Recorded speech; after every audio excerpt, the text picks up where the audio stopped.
Hello. Hello everyone. Today we're of course the Queen died, so we're being very respectful. So I'm just starting off with some respectful music to carry on the mourning period. Welcome everyone. Welcome all. We're playing. This is also sad music to mourn the death of the Queen.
There we go. Some sad songs for the Queen there. Really getting into the mournful spirit. And because we're in the mournful spirit and because it's a stream day, I have got some wine. Not sure how good this wine will be. It cost £5, which is not very much money. But we'll see. Did something happen to the Queen? Unfortunately, we're all saddened, of course, by her death, and we're taking it very seriously here at John the Duncan. We're taking the Queen's death very, very seriously. Naturally, because who wouldn't take the death of the unelected head of state of the British Empire seriously? Who wouldn't do that?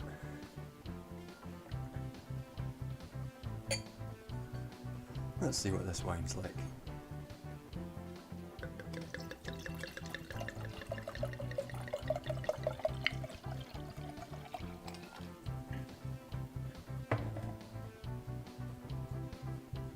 I got a full fucking glass today because we've run out of the wee the wee stemless glasses. So I've got like an actual. I feel very smart. So let's see how this wine is. The mourning wine. This is the mourning wine for the Queen.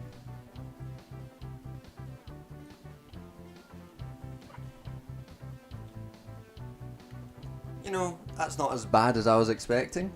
I was expecting that to be much worse, and that's actually what I would call fine. So we've got some fine wine, not fine in the sense of like fine dining, but fine in the sense of not terrible, but not great, drinkable. I'd say it was drinkable. If someone gave this to me, I'd be like, yeah, drink that. Then someone did give it to me, myself, in the name of the Queen. I am pouring one out for a real one, and that real one is the Queen. How is everyone? Nice to see you all here. Got a fair lot of folk here. 43 folk. That's more than normal. How are we all dealing? How are we all dealing with this difficult time? Because I hear that Americans are also having a real hard time with this shocking death of a 96-year-old woman. I feel like a lot of people are really shocked by this. And it would be understandable to be shocked by the sudden death of a 96-year-old woman, especially after those photos emerged of her looking just in such great shape.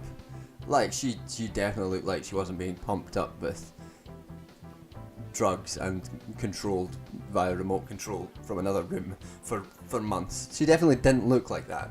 If anyone says that I said she looked like that, then I'm gonna sue them, because I specifically said she didn't, because she's now dead, didn't look like she was being controlled by someone in another room, and that she was a reanimation of a person that had deceased a long time ago. I'm saying specifically she didn't look like that, and you can quote me on that as saying she didn't look like that.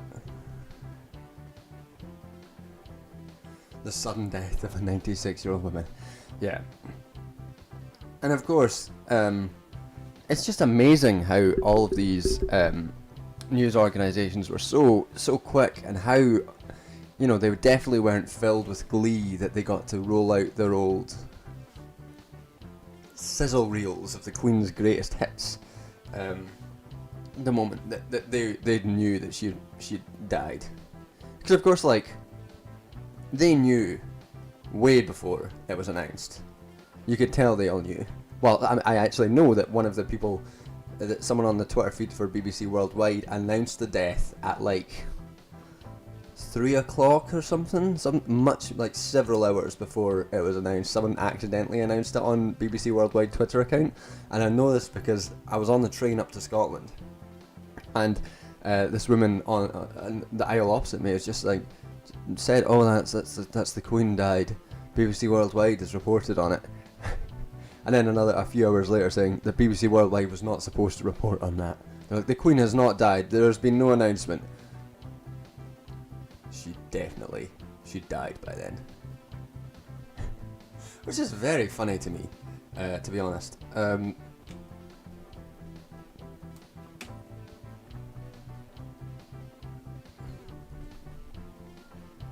no, I've just realised that this is the end of the Twitter jokes about the British establishment weekend burying the Queen.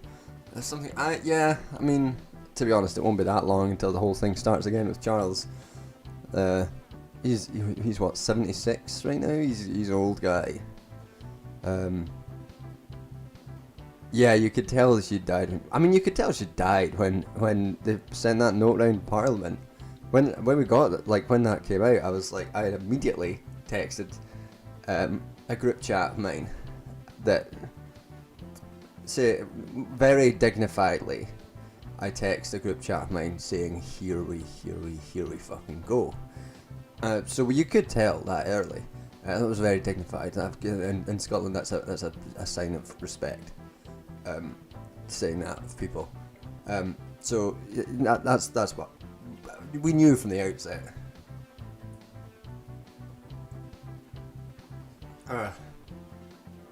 Maybe this wine is worse than I initially thought. Maybe I was expecting worse. We'll see how it goes. Who knows that Charles isn't dead already? He's too vibrant in how terrible he is as a person to be fully dead, I think. I don't think he's not dead yet. There's too much going on between the ears that is a hassle for the establishment. Like, they would rather that he wasn't so shit at it, but he's clearly shit at it. And like, because of the various viral videos. Yeah, it's too authentically like, yeah, and the pen thing and the servant thing, it's like, yeah, that guy's not dead yet. He's not being operated by remote control by some sort of shadowy cultural figure.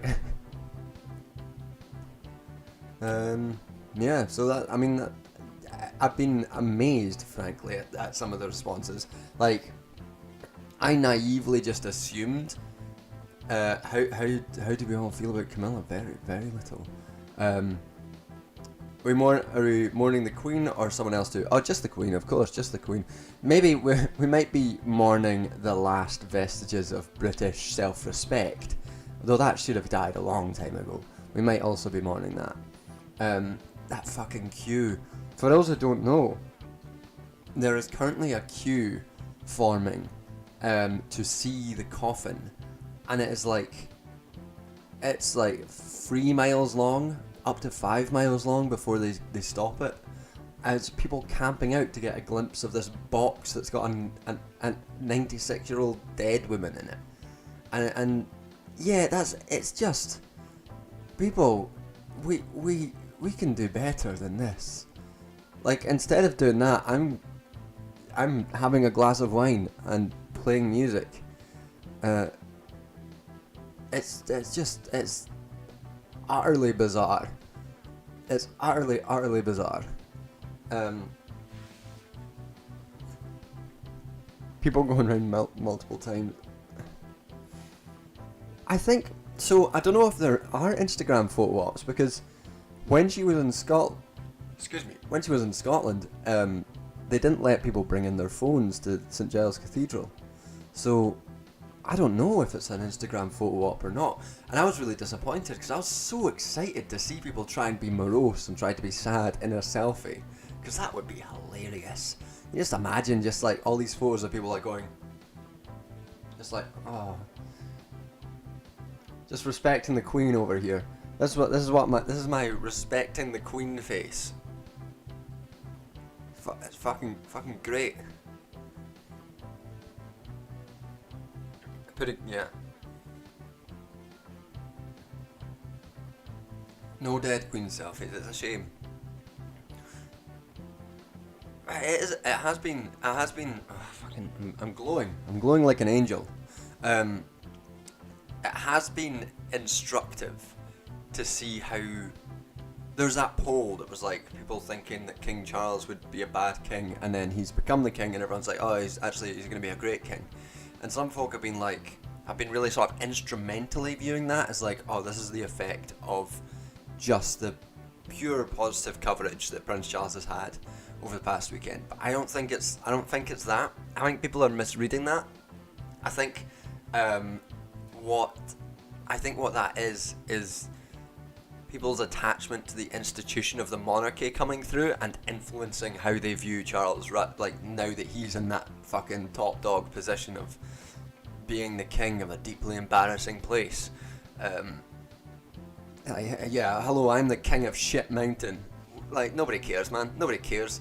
But like, yeah, I think that's the effect of that more than just the propaganda effect of the media. It's very, very weird, and seeing like left-wing people being like, oh,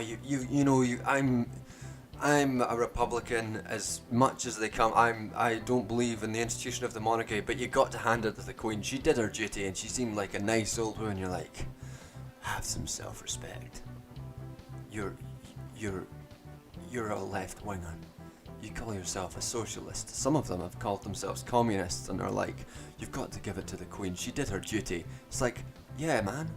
What duty? Her duty to do what? And I don't feel like you gotta hand it to her in that regard. I don't feel like that. Hello, Arena Ira. Welcome. We're just mourning the Queen. I think I might have spelt mourning wrong in the YouTube thing, but I don't know how to change it. And I can't be bothered. Oh my god, the Tory socialists now. Oh my god. We can come back to the Queen. This Tory socialist thing, it fucking put me in a spin earlier today. That person is one of the... I came across this account as someone who was defending the monarchy. And was like... I spelled it correctly. Amazing. Look at me. I'm on a roll. Tory socialist. So, Beth Moore. There was an account I came across earlier. An account which is not small. Someone who has like 20,000 followers, including followed by Ronan Burtonshaw, the editor of Tribune, Akala, the rapper and social commentator, and various other folk. Big account. And their pinned tweet, they were defending the Queen or something, saying some bullshit, and I clicked on their account, and the first pinned tweet was like this link to this blog that said Tory socialism. What is Tory socialism?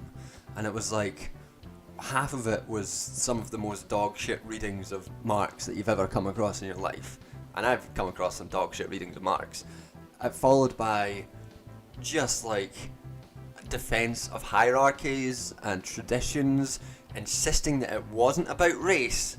Don't say it's about race, we just like the traditional values of Britain, and if you bring in race, that makes you the racist, not us, because I didn't say anything about race. I just said the traditional traditions of Britain, and that's what needs to be preserved.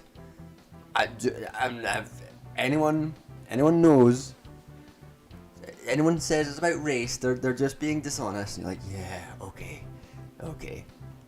I don't trust you. Especially because I found out that the person is friends with the person who coined the term Blue Labour.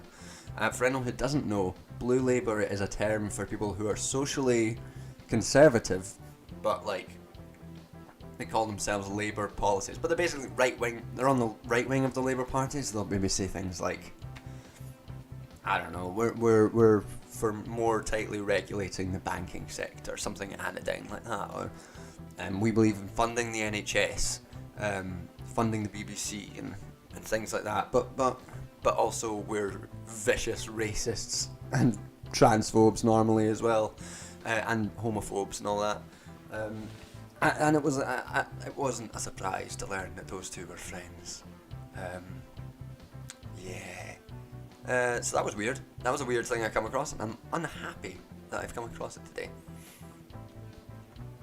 What are values except traditional British values other than racism, not flavouring food? Hey Matt, we flavour food. I will. There's plenty of, just because some of it's shit doesn't mean it's all shit. The racism you've got is on. Yeah, fair enough on that front.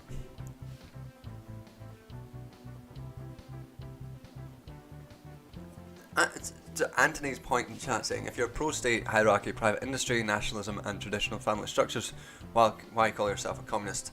So they don't call themselves a communist, they say that they use the word socialist, I think, deliberately. I don't think they'd call themselves Tory communists, but they call themselves Tory socialists. And within the piece there's a very, like, I will give this, I'm engaging with this in more sort of an intellectual level than it deserves, but there's at the start, a critique of Marxists all being in favour of collectivization via the state, and it's like, that's not true. That's not even true within Marxist-Leninists necessarily, just, different formations of state exist, whatever. So he's critical of the state and critical of people who pursue change for the state, but seems to also think that the ways to preserve British values, traditional values, is through things like the NHS and the BBC and also the monarchy, which he's a huge fan of, and the Church of England, all that stuff. It's like, yeah, this is bad. This is bad shit. I mean, it's adjacent to fascism, basically. That whole, it's corporatist mixed with traditional values stuff. There's no surprise that he's friends with this sort of fascist adjacent Blue Labour stuff. That's what that is. I'm unhappy, I know about it.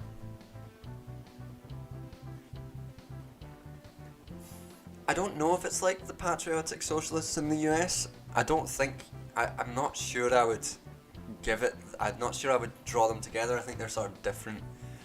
They're different constructions, and they attract different people than the Pat Socks in the US.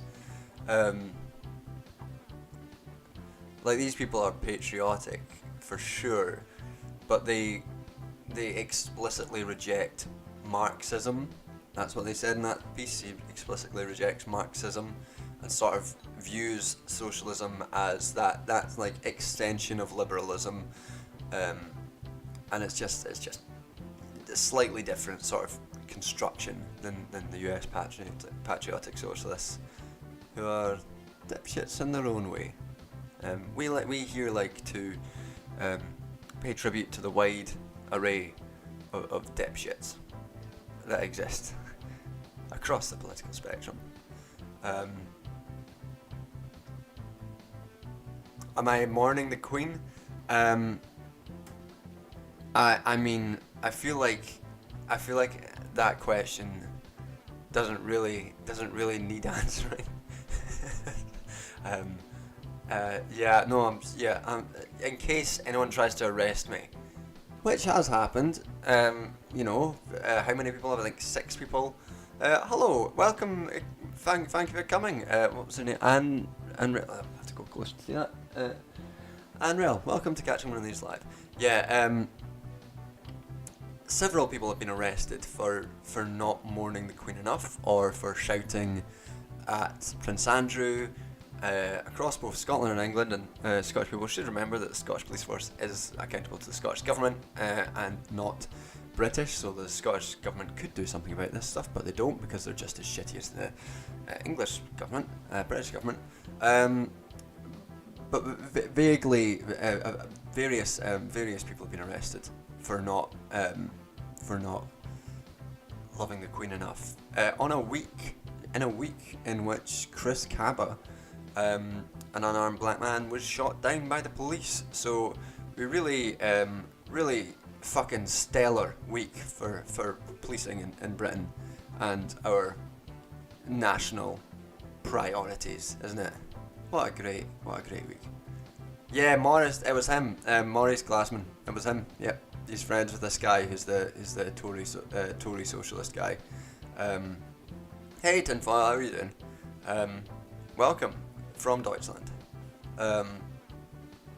It's absolutely insane that people are getting arrested for that shit. It's genuine. Like, when that stuff started happening with the arrests, I think something clicked in my head that went from like, this is a silly annoyance that can be made fun of, to like, oh, this is genuinely scary in some ways. Here's the British police doing some genuinely scary stuff. Not too happy about that stuff. It feels bad. Yes, I think it's something like 6 arrests so far, maybe more. How is it possible? The arrests. I mean, the people being arrested. So in England, part of it is the expansion of the Police Crime Courts and Sentencing Bill, which means that any protest which disrupts public order can be stopped by the police. So they've been using those things for breach of the peace. There's a different law in Scotland. I can't remember if it's breach of the peace or something else that they've been using in Scotland to arrest folk, because Scotland has a different criminal justice system than England. But they've been arresting folk in Scotland for similar sort of things. A woman in Edinburgh for holding up a sign, just for protesting the. How do you protest by not mourning? Well, they've been holding up like signs. 1 second. And things like, so the king has to be sworn in these various events, and people have been like disrupting the events by just like booing them, and people have been arrested for that, which is horrendous. I don't know if the person who shouted guillotine at Prince Charles got arrested, but that was very funny.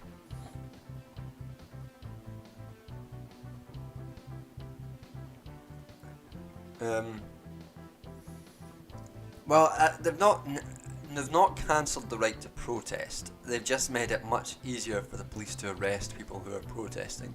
And there are certain ways, because I do. It's easy to be, I don't want to be alarmist, because being too alarmist will discourage people from protesting, and that is the purpose of part of the purpose of the legislation. Other part of the purpose of the legislation is to forcibly evict GRT peoples. A lot of this stuff is being specifically targeted at GRT peoples, but the anti-protest stuff is within the same documents. So they've not stopped you from being able to protest, and I think that is important, because people shouldn't be discouraged from protesting.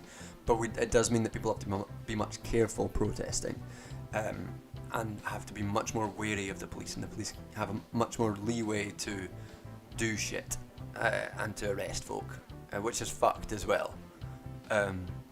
Yeah, that's fucked. Yeah, last year they arrested people for protesting against police violence. For anyone who doesn't know, that was that a police officer killed a woman under the pretense, he arrested her under the expanded police powers of COVID legislation, and murdered this woman. And then at the vigil that women were holding for the murdered, the victim of this police officer, the police came and broke up the vigil and arrested a bunch of people for no reason, just because they didn't like people protesting them. And that was like a big spark of anti-police stuff in Britain. So things are fine, things are good, and people are being arrested for not showing sufficient deference to the hereditary monarchy of the UK. Cheers.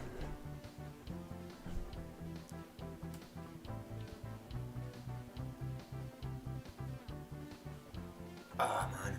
Someone mentioned Jordan Peterson earlier being Friedrich Hayek, and that is interesting, because Jordan Peterson's often gets viewed of as being a peculiar beast in the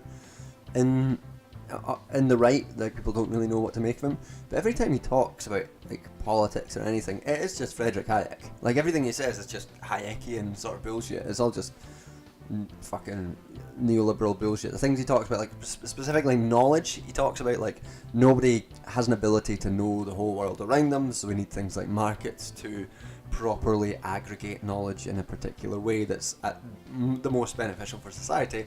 That is just Hayek. That is just Hayekian. It's that's his biggest thing, aside from Road to Serfdom.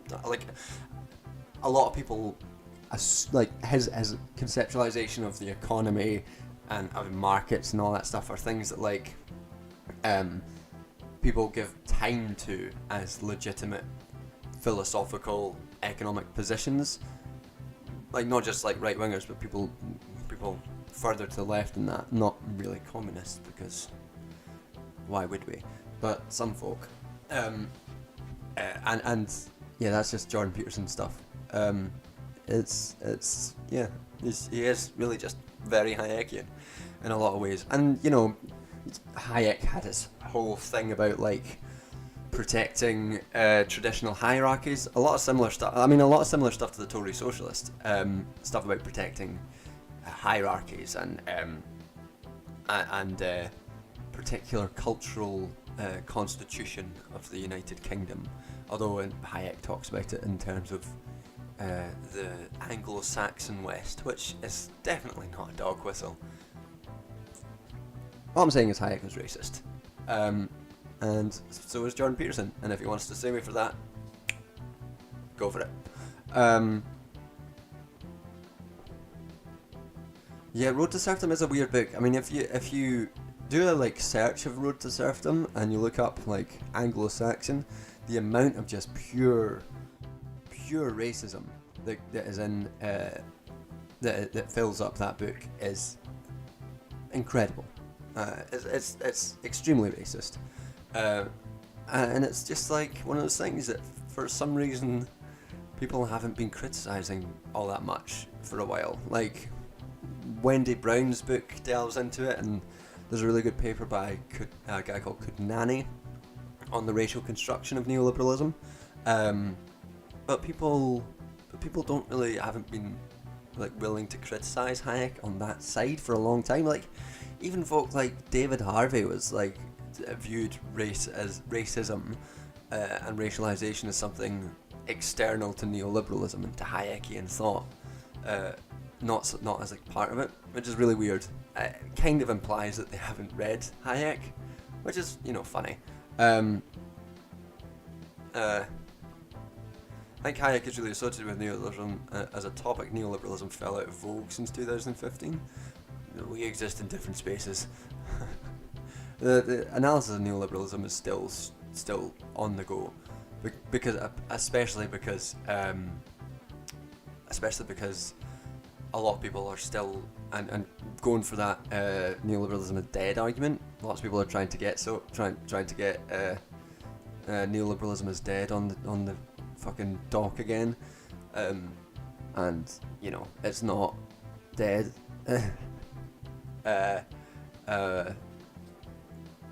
It's not dead, and people saying it is are talking nonsense. But that means that lots of analysts of neoliberalism, people like Quinn Slobodian and myself, are constantly having to talk about the ways in which neoliberalism is still existing, which is, I guess, funny.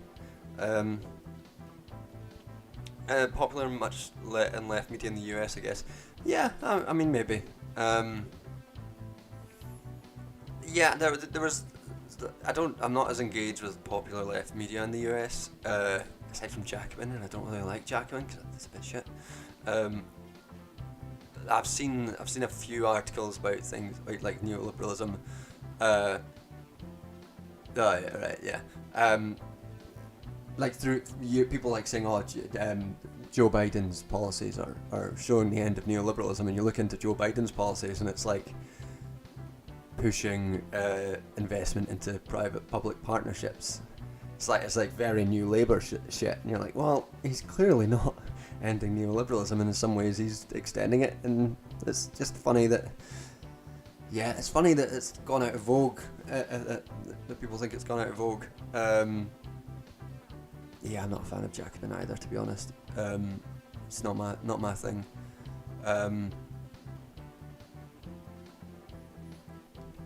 In Black Marxism, Harvey's brought up as an example of someone who doesn't see the race connection with capitalism. Yeah, I can't remember. I'll have to reread Black Marxism at some point. I can't remember specifically, but I know that Hayek has referred to it as like something exogenous, like a holdover from a previous period, that in terms of neoliberalism specifically, but rather than something that's embedded within all capitalist relations and therefore within neoliberal relations as well. Harvey, I have conflicted feelings about Harvey's work. I've never read Anthropology. Black Marxism is good. It's an easily misunderstood book, I think, and a lot of... I disagree with much of it as well. I probably disagree with it more now than I did when I read it. But I think it's a very valuable book that's worth reading. Hiya, Davil.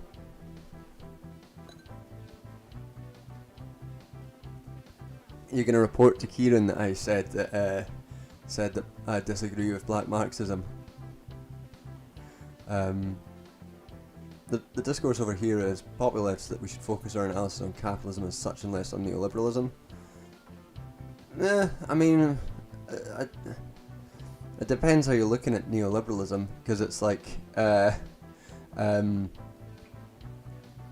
it's the historically present form of capitalism, so you're going to have to deal with it, and if we're looking at the specific ways in which capitalism is working right now, you have to examine neoliberalism. Otherwise, you're just kind of, you're going to find yourself confused about what historically specific form are we dealing with, and what are the effects that are going on right now.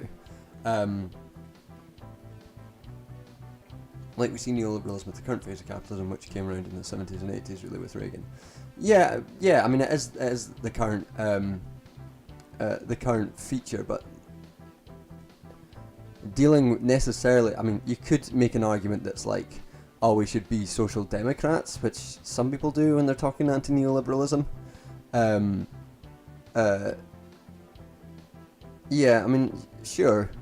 There are social democrats who'll make that argument, but you need to be able to criticize neoliberalism as it exists right now, because that is how capitalism exists right now. And if you don't understand how capitalism is manifesting, you're gonna have trouble organizing against it in specific ways. Like, for example, one of the ways that neoliberalism manifests is in the privatization of social reproduction, of marketizing and privatizing social reproduction in certain ways, in really aggressive ways. Oh, hiya, welcome from Noah Samson. Noah Samson's a good egg. And so, if that's the sort of force we're up against, we need to understand the type of movements that are arising because of that context, and a lot of those movements are housing movements, education movements, anti-privatization of water, land right movements, all those things. We need to understand those as basically the class-based movements they are, because of the specific dynamics of neoliberal capitalism going on, rather than dismiss them. And I think that's why you kind of need to focus on neoliberalism as well as just capitalism as such. Because there is, I mean, it's a feature of Marxism that there is no capitalism as such. There are only historically specific forms of things. The abstraction of capitalism as such is only to invite us to ask what historically specific mode of production currently exists, and the current existing form of that mode of production is neoliberal capitalism. If that changes, then we change with that. What are we mourning? We're of course mourning the death of the Queen, and we're also mourning and we'll get onto that. Thank you, Innocent Fugitive, as well. I appreciate that. My hair was looking bad earlier, but I think it's turned out well now. I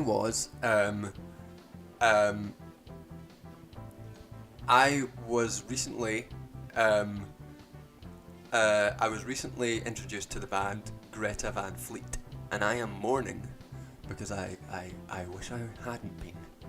That band are bad, and I don't like that I've heard them now, and I wish I hadn't. I just like, it made me like really depressed hearing them. Best mode of privatization of social reproduction. I'll get to that at some point. I mean, it's not just that they're a Led Zeppelin ripoff. They are a Led Zeppelin ripoff, fully 100%. But they're just like, it's so depressing that they're just like so clearly trying to like they've clearly been like cut out a wee corporate block. It's like, oh, we've got no current like fucking blues rock band going right now. The Black Keys aren't very big right now, so we've got to get like a current corporate whole of derivative blues rock. So here's a Greta Van Fleek, shove them in this box, and make them pump out, shit tracks that are from a Led Zeppelin tribute band. It made me really depressed. It was like, I heard it, I was like, fuck me. I'm not even angry about this, I'm just really sad. Just really sad about hearing this band. They've just made me really sad. So yeah, Black Keys weren't blues, but they were sort of blues rock. They were like that sort of blues rock sort of vibe. His voice is amazing. I mean, he's just someone who's trying to sound like Robert Plant. I don't want to listen to someone who's doing a Robert Plant impression. You can find Led Zeppelin music online. It's easy. I don't need to hear someone who's doing a sort of second-rate version of it. It's bizarre.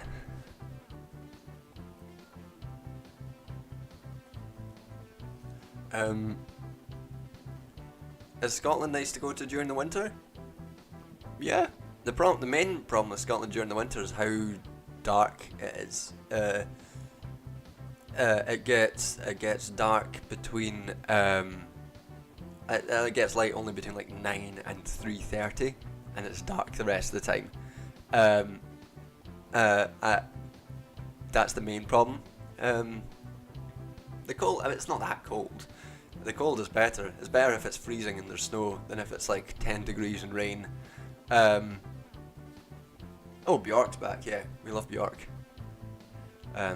We always, you know who?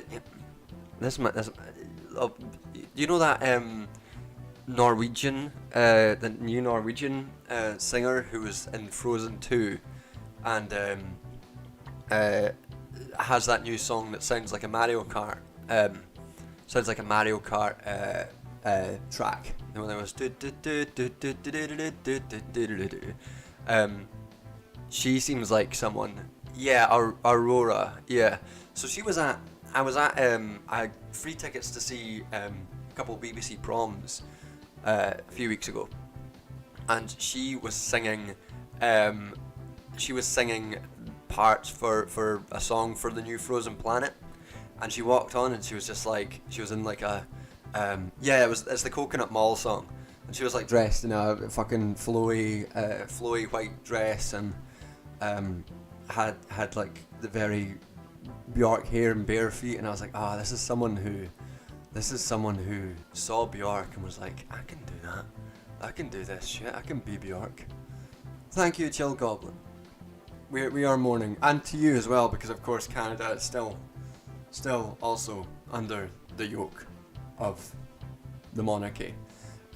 So we are both in mourning here, and we are doing our best.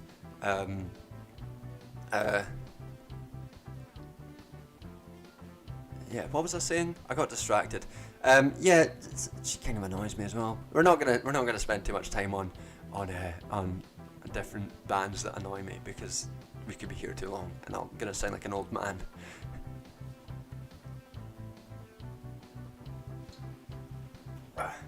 Canada is shedding maple syrup tears as we speak, and it's truly sad for us all. Someone had asked if I'd seen the new House of Dragons. I have. I've seen House of Dragons, and I'm liking it much more than I was expecting to. I thought it was going to be trash, and then I watched it. I was like, oh shit, this is good. I'm enjoying this. I'm enjoying it. I'm also enjoying The Lord of the Rings. I'm enjoying both these things, and I'm like, yeah, that's good. I can enjoy this shit. This is nice. The weird thing about the Lord of the Rings show is it doesn't feel like it's, and Game of Thrones doesn't suffer from this, but the Lord of the Rings show doesn't feel like weighty, like in the way that the movies did. Like, it doesn't feel like they're real places. Like a lot of the places feel like sets, are like, and I don't think it's CGI that's necessarily the problem. It just doesn't feel lived in. It doesn't feel like a place, which is weird, and I don't know how to deal with that. But it makes everything seem kind of distant and ephemeral. But I'm apart from that, I'm enjoying it. The fact Frozen 2 addresses colonialism is something I did not expect. It does, doesn't it? I've forgotten about that. Yeah, it's I'd have to rewatch Frozen 2, because I think it does it in a weird way. I don't mean I don't even know if it's the consequences. I think it's an aesthetic thing more than a narrative thing. That's the issue with the Game of Thrones show. I think it's something with the aesthetic of it more than the narrative. It just doesn't feel weighty or lived in. But it's and yeah, it's just something about it. There should be more dragons in it. Yeah. All right, we're gonna get another tune. Another tune on the go.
let that one play in the background for a little bit.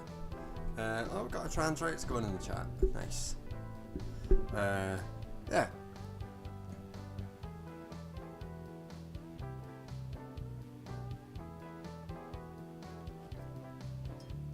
Downing a glass for trans rights. Is that disrespectful? Who knows?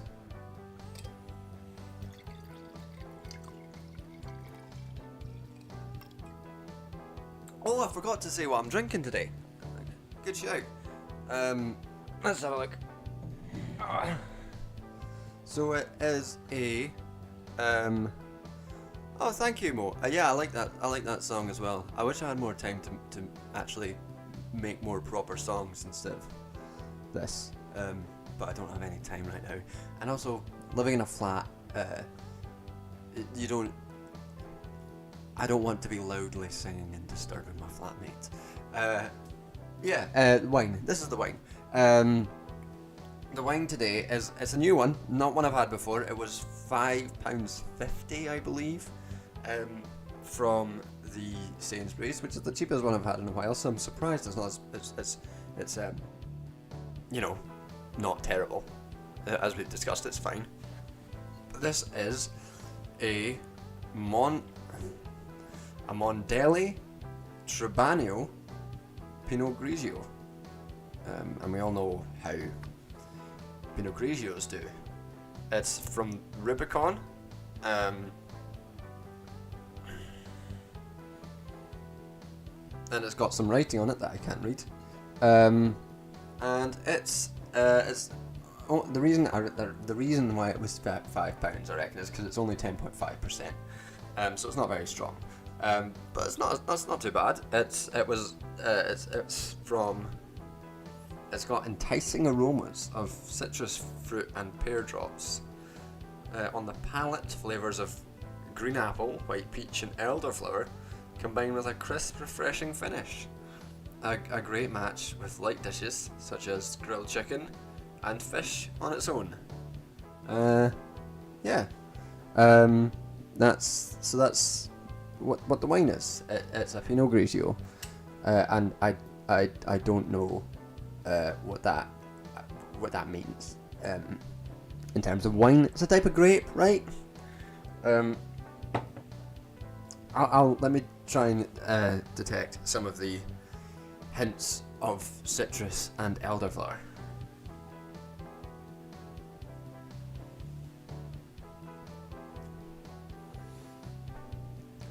You know what? I was gonna make a joke. I can taste the elderflower. I genuinely can. I don't taste the citrus, but the elderflower is definitely there. Not elderberries, elderflower. Are those different things? I don't know. That's a question that people can take forward, because we don't have all the questions at John the Duncan. We sometimes ask questions as well. We don't have all the answers, because we're not arrogant enough to assume maybe elderflower and elderberries are the same thing. I don't know.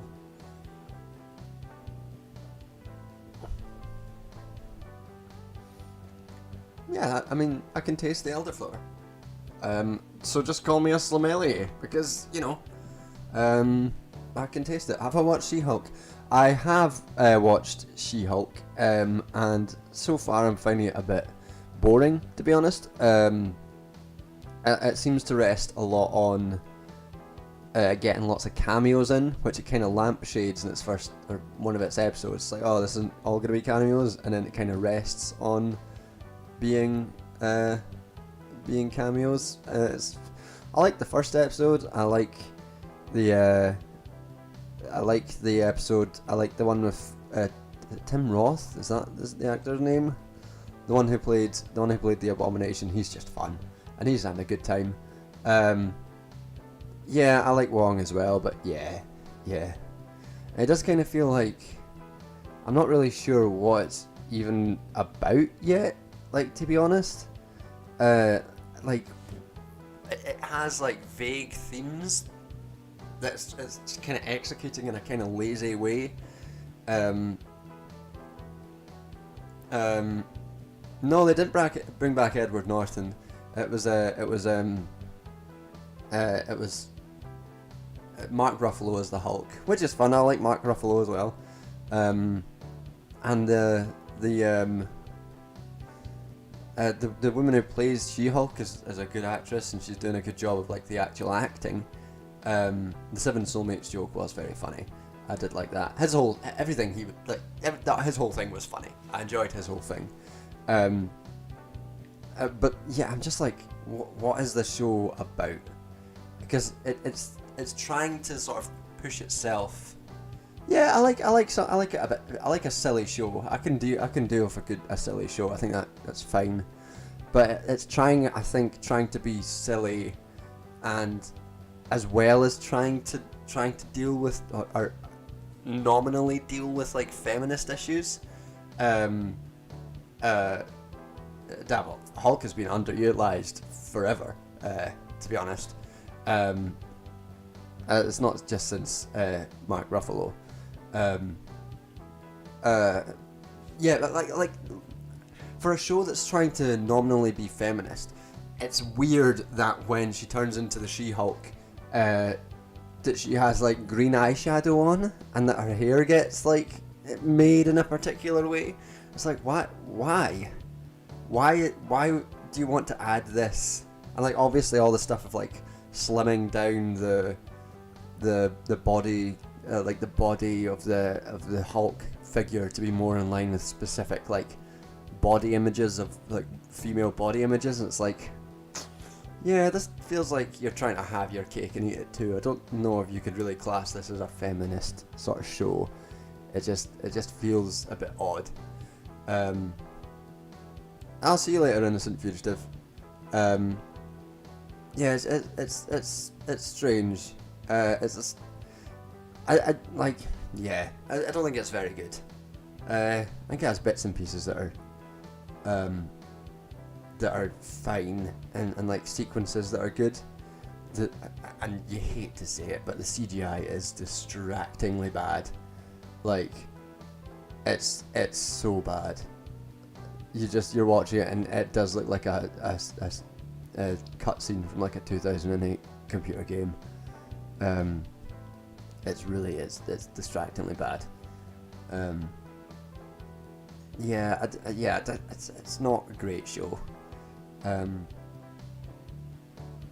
It's probably not. I don't think it's bad, and yeah, it's the sort of show.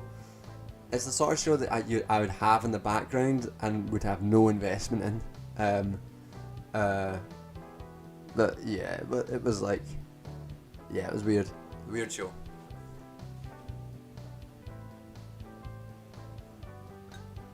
I don't mind Marvel doing comedies. I think it's fine. I don't really care. To be honest, I don't really care enough about Marvel to have that much of an invested opinion on any of it. I watched the show because it was there and I needed something to watch after finishing Breaking Bad.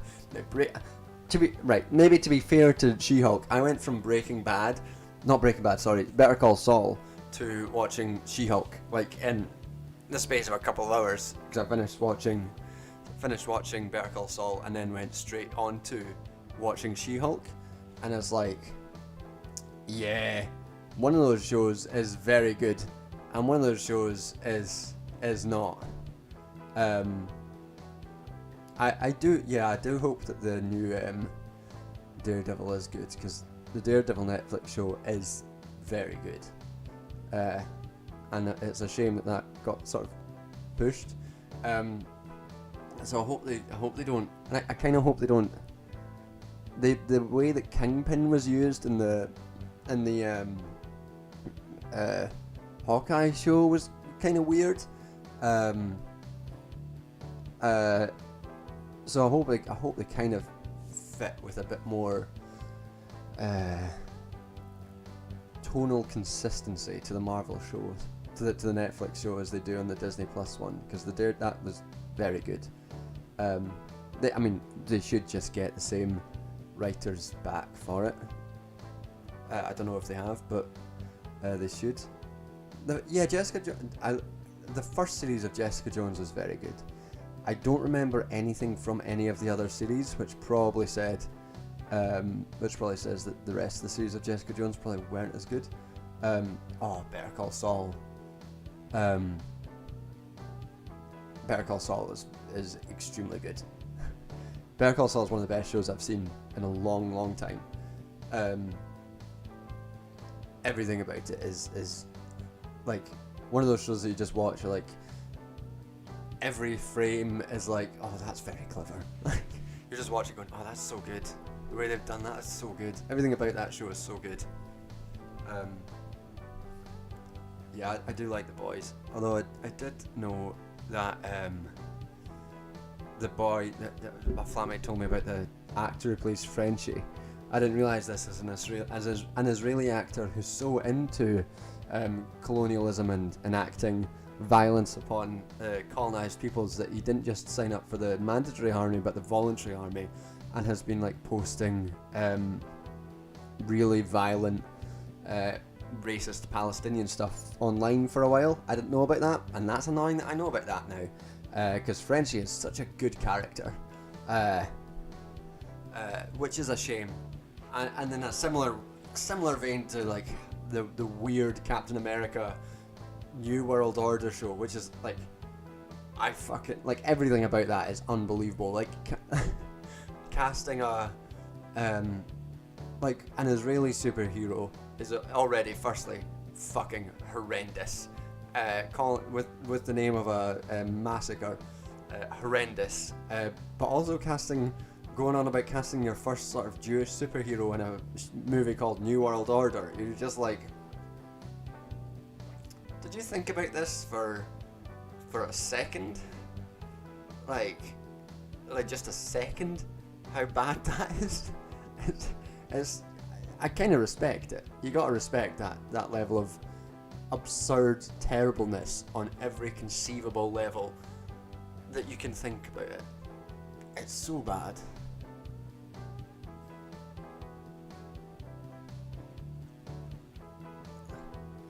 I don't know. I don't think Marvel wants outrage and attention. It's not as if they're doing badly.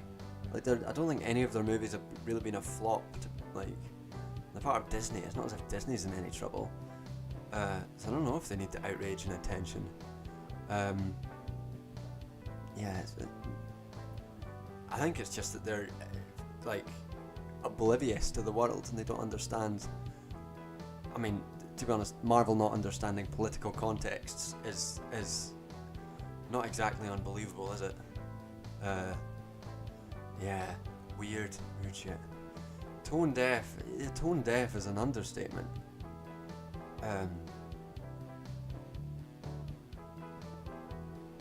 Fucking hell. I mean, I didn't know that. I don't know anything about like the series or anything. I'm surprised nobody talked about the Peter David Hulk story featuring Sabra, which is clearly him seething over the pro-two-state liberal story she last appeared in. To be honest, I don't think do that many people read comics to know about. I don't know. It's all very. The whole thing's just bizarre.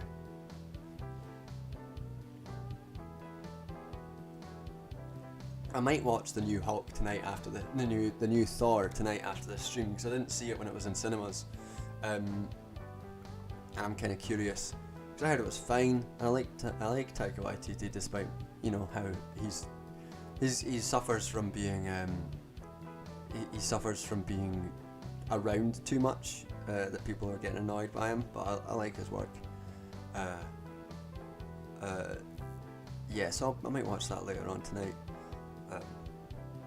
What I want to see is, have we talked about Sandman? I don't know if we've talked about Sandman. I liked Sandman. Sandman was good. I've never read any of the Sandman comics, but I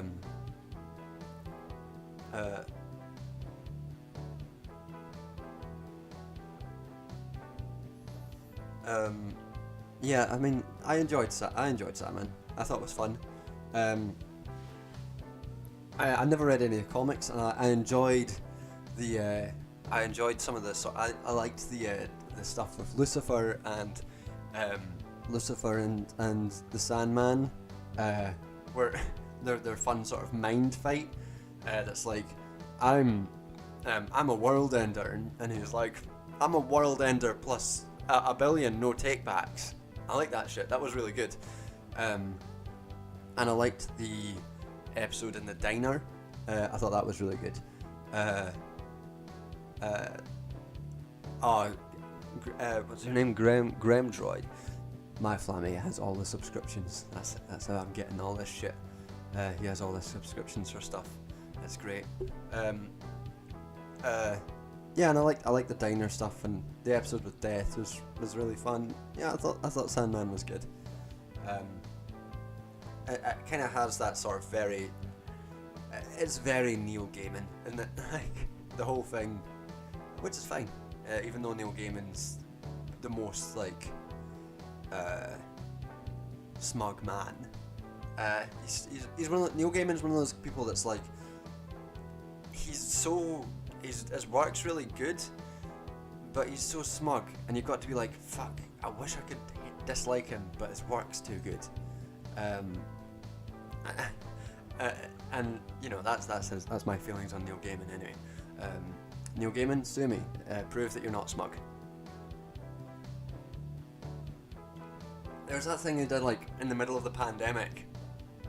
The first lockdown of the pandemic, he took a flight from New Zealand to the Isle of Skye in Scotland because he just had to get away to do writing, and it's like, mate, you're in New Zealand. Like, just right there. It's fine. Always Sunny is so good. Always Sunny is one of my favourite shows. I really like Always Sunny. Yeah, I mean, I can't remember if that happened during that time or not, but like, just don't fly to Scotland, like in the middle of a global lockdown, because and like, just go to another room or something. You don't have to fly to Scotland because you got separated. It's so bad. I remember once seeing, there's a clip of Neil Gaiman and his then wife, or still wife, I don't know, where he's on the Craig Ferguson's Late Show playing along his wife's band, and the consolidated smug of the whole clip is breathtaking. Like, his wife is doing her thing, and she's very smug as well, and he's just sitting there like playing one note on a piano, and he's like this, and it's like, Neil, can we just tone it down? Can we? Amanda Palmer, yeah. Can we just tone it down a bit, like a couple notches? We please, like, this is critical levels of smug. It's causing me damage. Neil, please, for me, tone it down.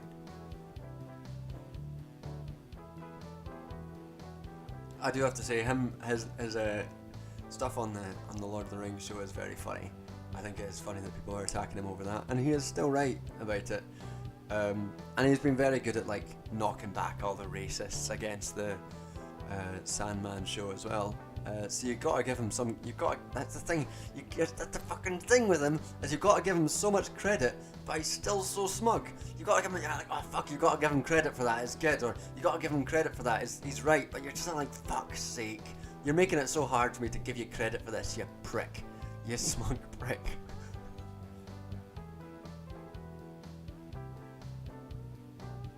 And Gaiman was like, if Stephen King was a good writer. I've not read any Stephen King, so I cannot comment.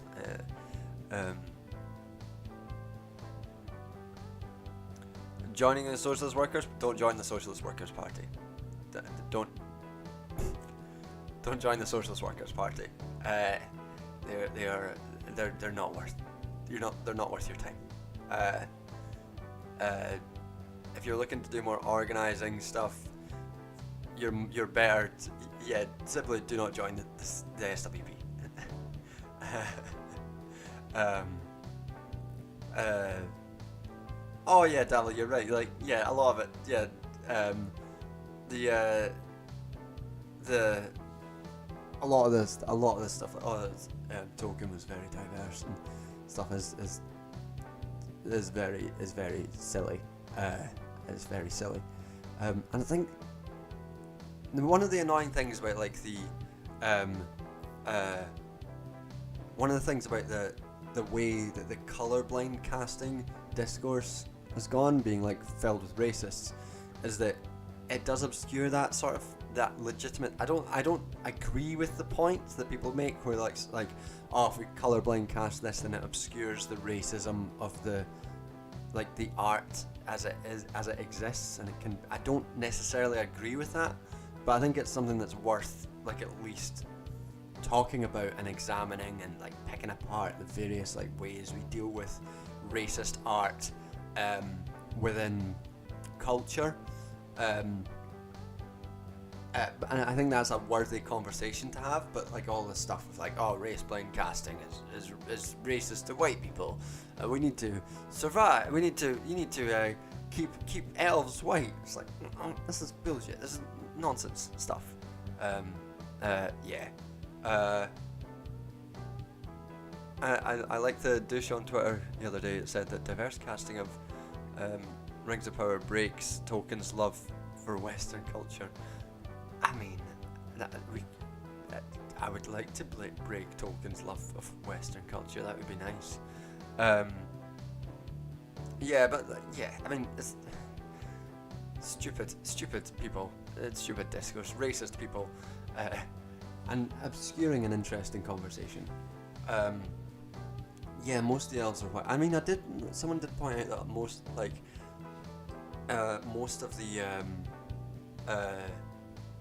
most of the characters of like the highborn races are still white, and yeah, it's the vast majority of characters are still white. It's like people are still mad about it.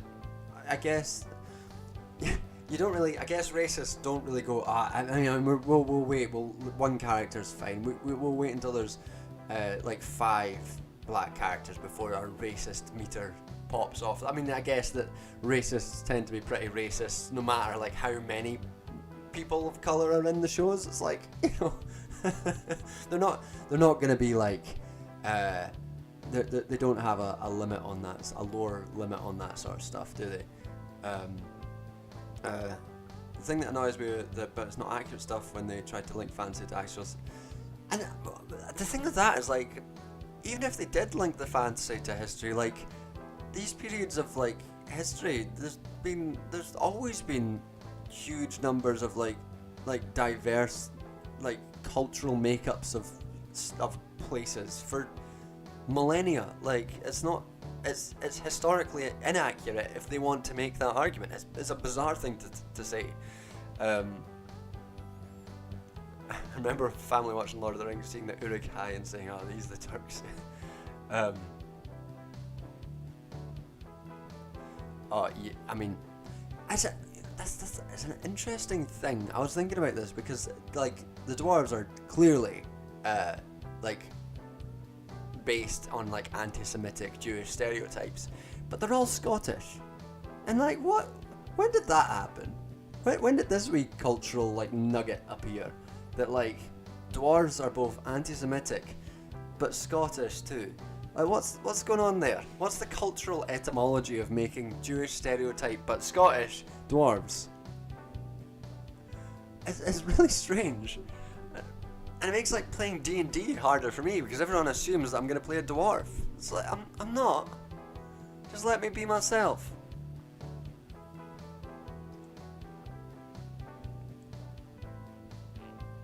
We are saying we are raising a glass to the departed,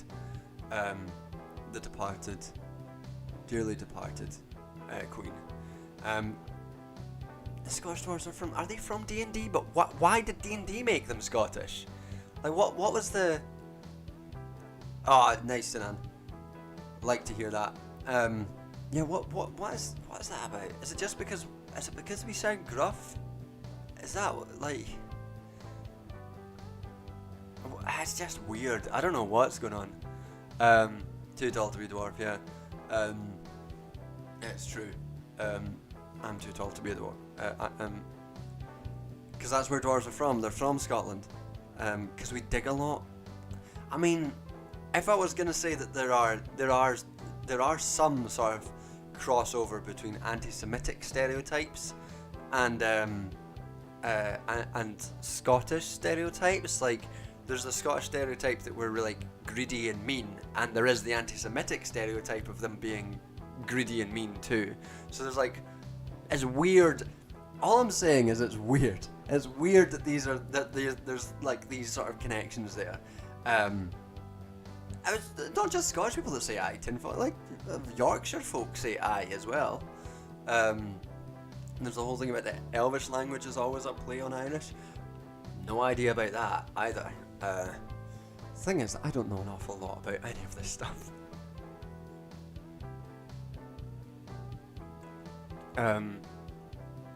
Anyway, I mean, talking of D&D, next Friday I'm taking part in a D&D, what song is my theme tune? The song is called Time for a Change. It's available on my Bandcamp. You can get it there. Or your patrons, $5 and up patrons get all the music for free. Next Friday I'm going to be taking part in a charity D&D stream with some other creators, T1J, Vadim. I'm going to be playing it's a historical D&D thing, so I'm going to be playing the Scotland's Bard, Robert the Bruce, and we'll be playing him as a bard, even though I've never played a bard. What time is it? So I think it's at 12:30. It's going on for a couple days. I'll send you a link to it on Twitter, Sandman. But I think I'm on at 12:30 next Friday. Is it, no, not next Friday. Excuse me. The 30th. It's it's a while yet. 3 weeks yet. Friday the 30th. That's when it's on. Yeah, I'm gonna be playing Robert Burns as a bard. I'm gonna make him so fucking horny. I'm gonna make Robert Burns so fucking horny, because that was a horny man. He was so horny. Like, that's his, if there's one defining feature of Robbie Burns, he's fucking horny. Yeah, as well. Yeah, feel free to know. Yeah. So I'll have to learn some Robert Burns poetry for some things. Yeah. So that's speaking of D&D.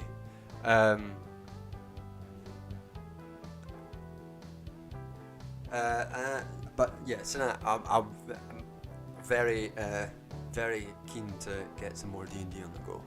I'm gonna get another song on the go because this one's kind of pissing me off. What sort of music should we do?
That was my funeral march for that's my funeral march for the Queen.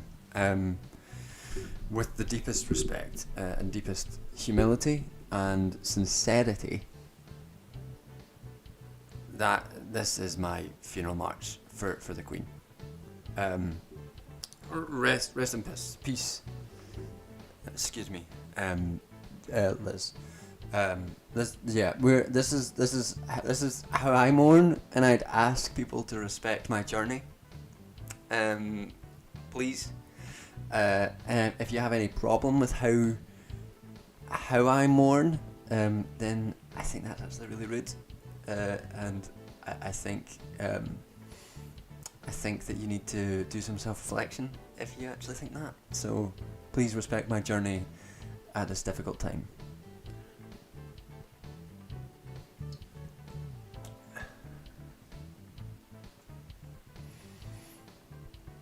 No one can take that away from me. It's quite a funky tune though, and that's what and hopefully, and that's what the Queen would say if she'd been alive to hear it. Kiwi farms being taken down. I mean, yeah, I think that's good. I think it's good when the fascist sites get taken down. Pretty pleased about that. I think that's good. Oh, she will not dance out of her coffin. We will make sure of that. Did anyone see? Do people know the comedian Lemmy, Scottish comedian? It was the best post I've seen. My favourite of the posts on the day that she died. He has this old sketch he did in a sketch show where he plays like a psychic, getting in touch with people's dead relatives, and someone's asking him where their granny is, and he just goes and they posted the clip of him just going, "I'm sorry mate, she's downstairs. She's downstairs." The guy's like, but she lived such a good life. How could she be downstairs? It's like, well, they don't send them down there for nothing. They don't send them down there for nothing. Downstairs. And if there is a hell, if there is a hell, I'm sure Queen Elizabeth is not there. And you can quote me on saying that. I am sure the Queen is not in hell. And you please, if anyone comes to me and suggests that I said that the Queen is in hell, I can say no. I was saying that the Queen is not in hell. I'm saying that the Queen is definitely not in hell, and people shouldn't suggest that because of all the terrible things that she was party to as head of the British state for 70 years, that she belongs in hell. And I would say to anyone suggesting that I am saying that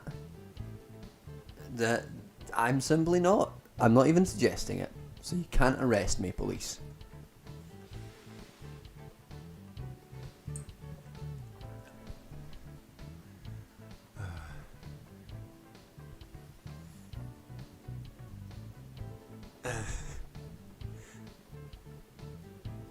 She's in Helsinki.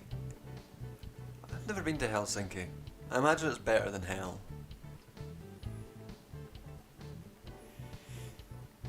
We'll get arrested. Yeah.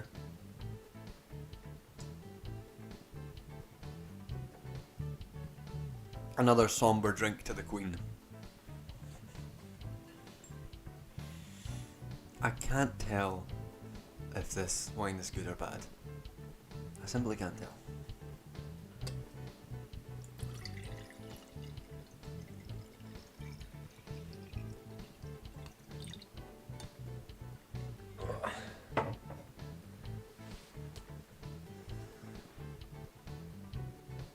Oh my god, yeah, that. I keep getting this. I've seen it several times on TikTok. Is this Israeli, like, travel ad? And it keeps being, it's horrendous. It's like, come visit Tel Aviv and Jerusalem. We're so trendy. We're so diverse. We're so progressive. And it's like, fucking hell. Like, I know that you need, that you don't give a shit about the people on whose skulls your state is built, but fucking hell. Like, even I think even some, like, non-invested people will see that advert and just think, fucking hell, they're laying it on a bit thick there. Like, if any other state put out an advert like that, I'd be like, what are you hiding? Why are you talking like this? You're hiding something. What are you hiding? Why are you being so nice to me?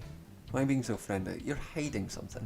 And with Israel, like, they're not hiding anything. It's all there in plain sight. But if I was the sort of person who was misinformed or uninformed and I saw that advert, I'd be like, I need to look into this because they're hiding something. They're hiding something. It's really weird. I really hate it. Hello, fellow progressives. Yeah, it's horrible.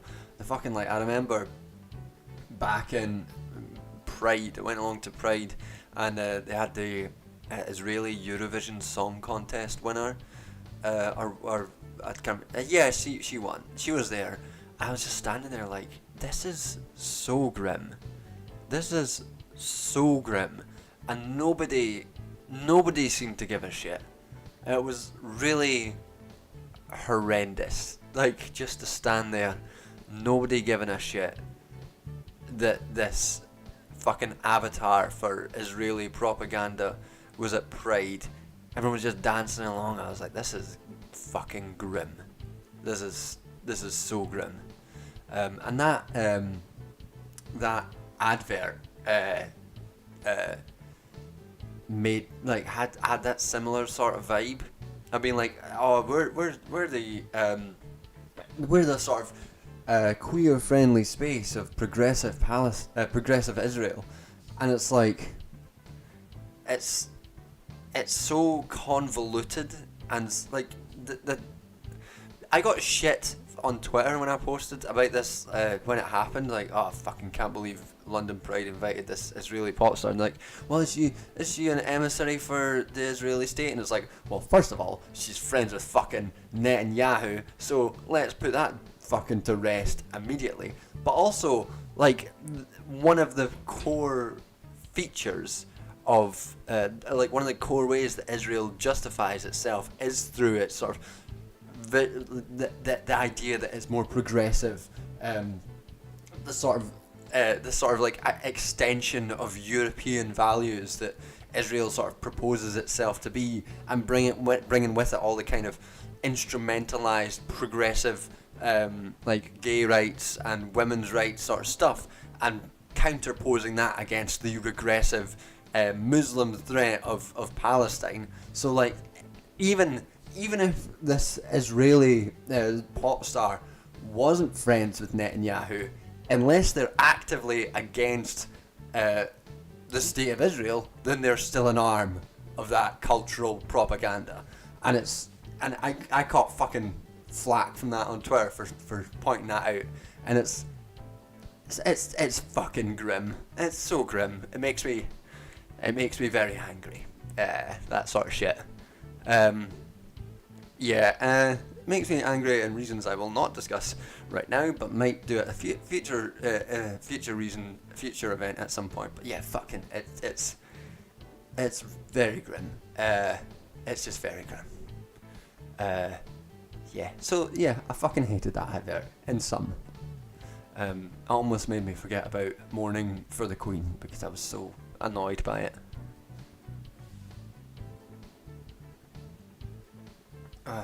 Was it Kier Starmer angrily tweeting? Oh my god. So, talking of the Queen and Kier Starmer, did anyone catch Kier Starmer's failed address about the Queen dying? Because I caught it when it went on the TV, and it was live TV, and they went, We're cutting now to Kier Starmer. And it was just Kier Starmer sitting there like this.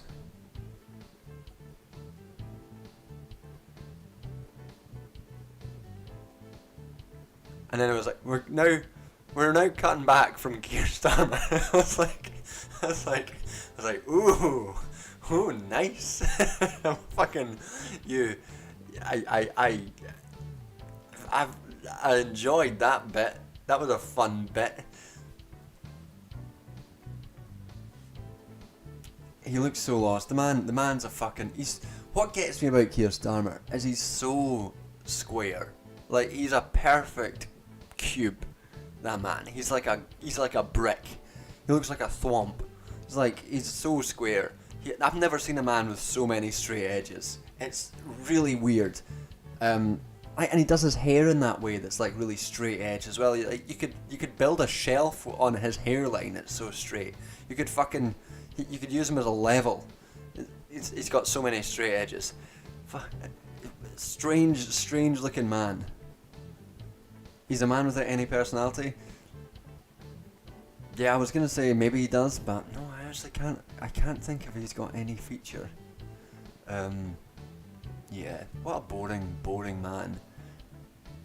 Grey hair, straight edges. This is the limit of my Labour Party chat, because the most I'm willing to go into it is that Kier Starmer looks like a cuboid. He looks like a plastic man, and it does make me uneasy. He's so red and square. I have a hard time believing he's not a robot. Yeah, I mean, I think if I was... The thing that makes me think he's not a robot is because he's so clearly a robot that, like, if I was designing a robot, I'd be like, let's make him less like a robot. But whoever designed Kier Starmer was like, yeah, this man's a fucking robot. We want everyone to know this man's a robot. So we're not trying to hide it.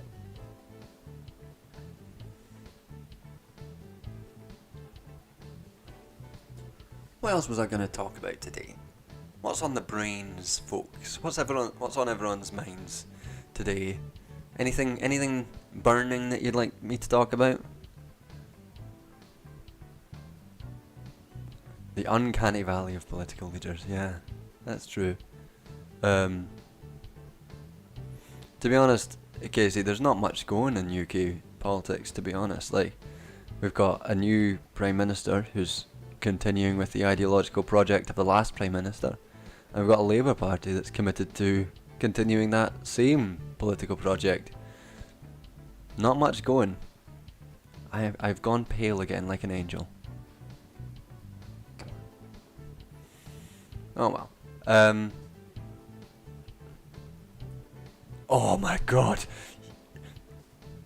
Okay, so the stuff about Charles and saying that he wanted to be Camilla's tampon, I almost got into an argument this weekend because we were hill walking, and a friend that we were hill walking with was like, you can't just say all the royals are you can't just say all the royals are freaks, like that's a big broad brush to paint from. And I was like, well, let's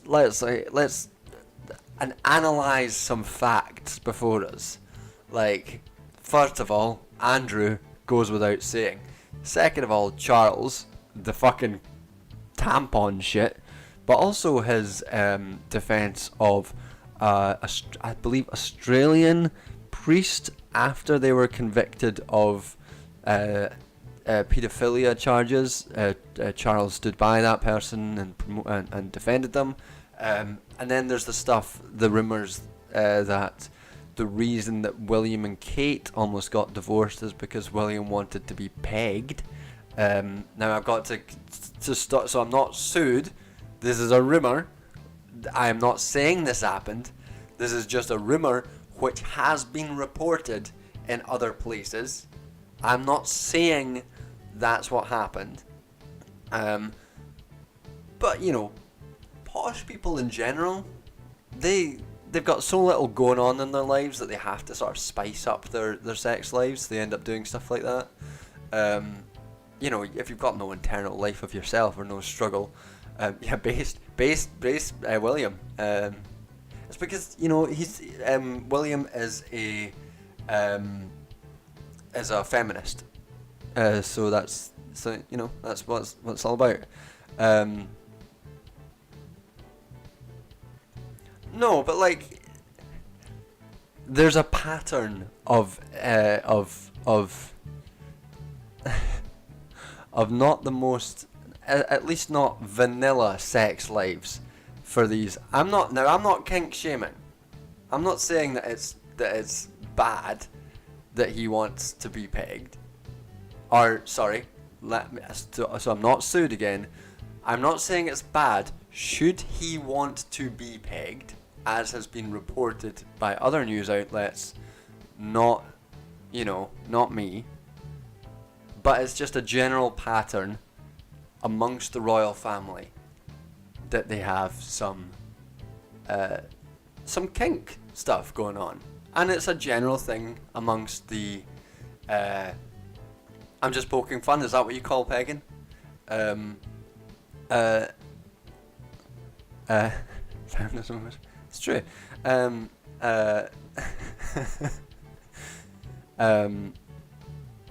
lost my train of thought. I forgot what I was saying. I was talking about pegging. Okay. Yeah, royal family are freaks. Allegedly.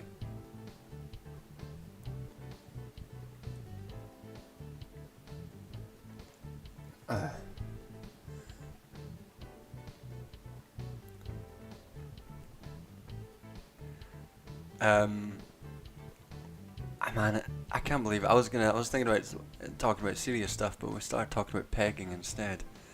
I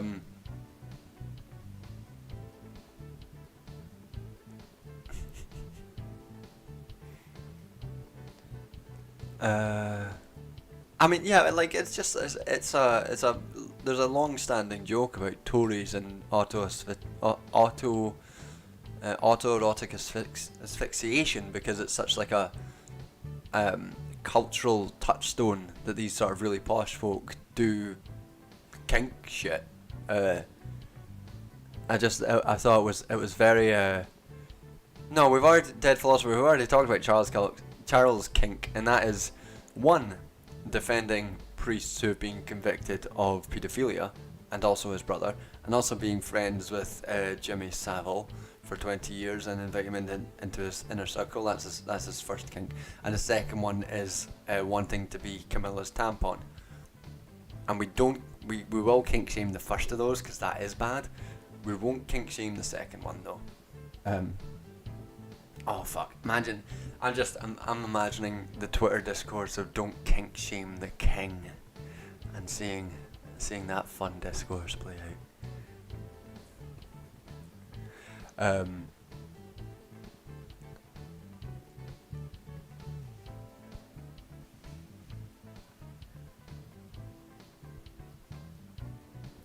That is a good point. Most people have the kind of kink and fetish, but posh folk have the means to engage in it. That's a good point. And socialism is when we all have the means to safely and consensually engage in our kink. That's what Marx said. No, Ricky, kink is not bourgeois, but the ability to engage in kink is tied to bourgeois, and because the royal family aren't the bourgeois, they're the fucking aristocracy, and aristocratic abilities. So we're saying that the ability to live full lives, including via kink, is foreclosed by the bounds of capitalism, and of course. Don't let certain parts of left Twitter hear you, they'll get big man. Oh god, that would be such a fun way to sort of wind up the really weirdly puritanical sort of parts of the left Twitter. To like talk about socialism being the ability to engage in kink finally. Fuck, that would be so funny. I'm not the person to do that, but it would be funny.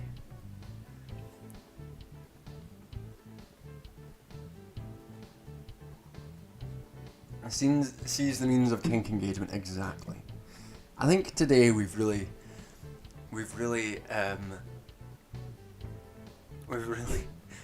stretched the bounds of our political theory today. Oh fuck, that'd be so funny.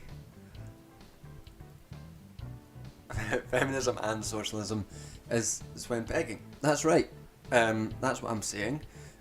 Anyone wants to clip me out, put that, I will say now that is not out of context, and there is no context that will shed light.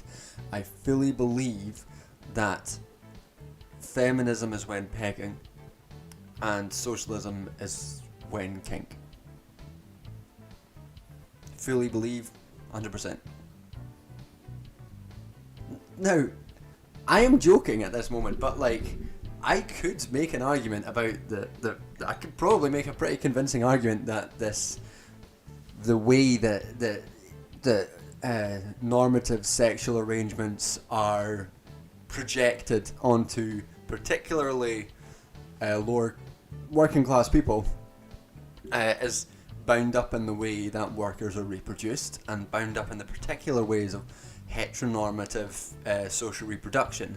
I could absolutely make an argument that the ability to engage in kink is not just monetarily, but part of the social, like, foreclosed by the social relations of capitalism. I'm becoming convinced myself that I could make this argument. I mean, you need someone who knows about kink to make that video, and I will support them to do it. It sounds convincing to me.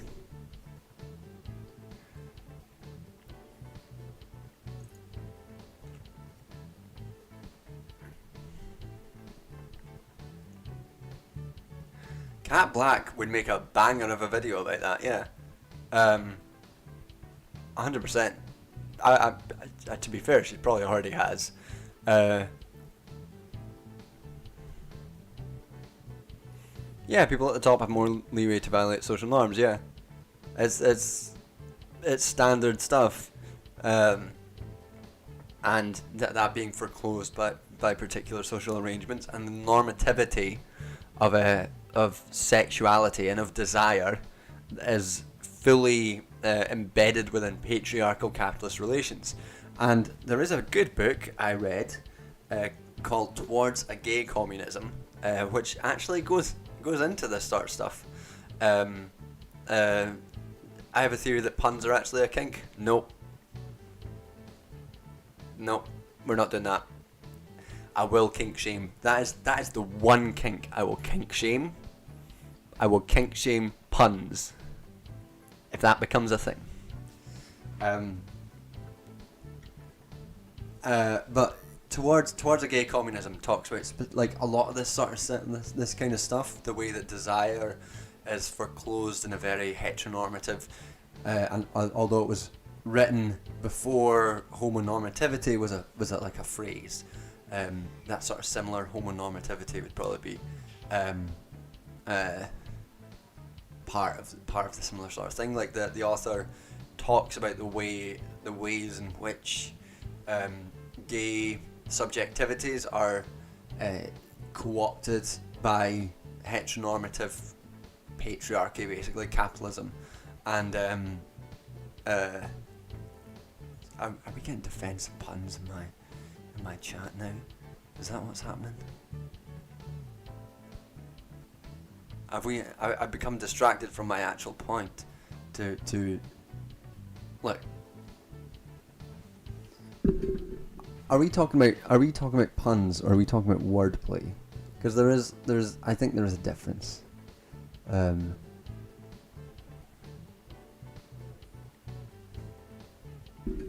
shocked by what's that? Cartes Lira. I'm shocked by there's a surprising number of people who are saying stuff like, "She lived a life of service. She lived her life for us." Yeah, and I've been saying that.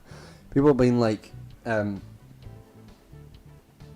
people are like, "Oh, she just did her duty. She did her duty." Like, oh, fuck off. Cheers for coming in, Davil. see you in a couple of weeks for TWT.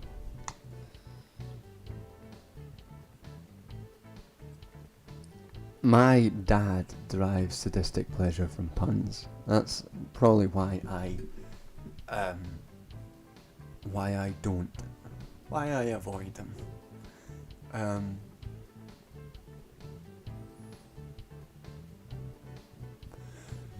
Yeah, it is weird, this whole like she lived a life of service shit. It's a weird thing that's been part of the Queen's image for a while. Alright, I'm gonna change up the tunes and then change up the tunes. If anyone's got any any questions or any topics that they want to talk about, shove them in chat there. If chat goes too fast, I'll try and scroll back, otherwise nope. But we'll try and I'll put up a new tune and we'll see if anyone's got any topics they want to talk about.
something. Now, what are we chatting about? What's going on? We're still talking about the Queen. That's my own fault.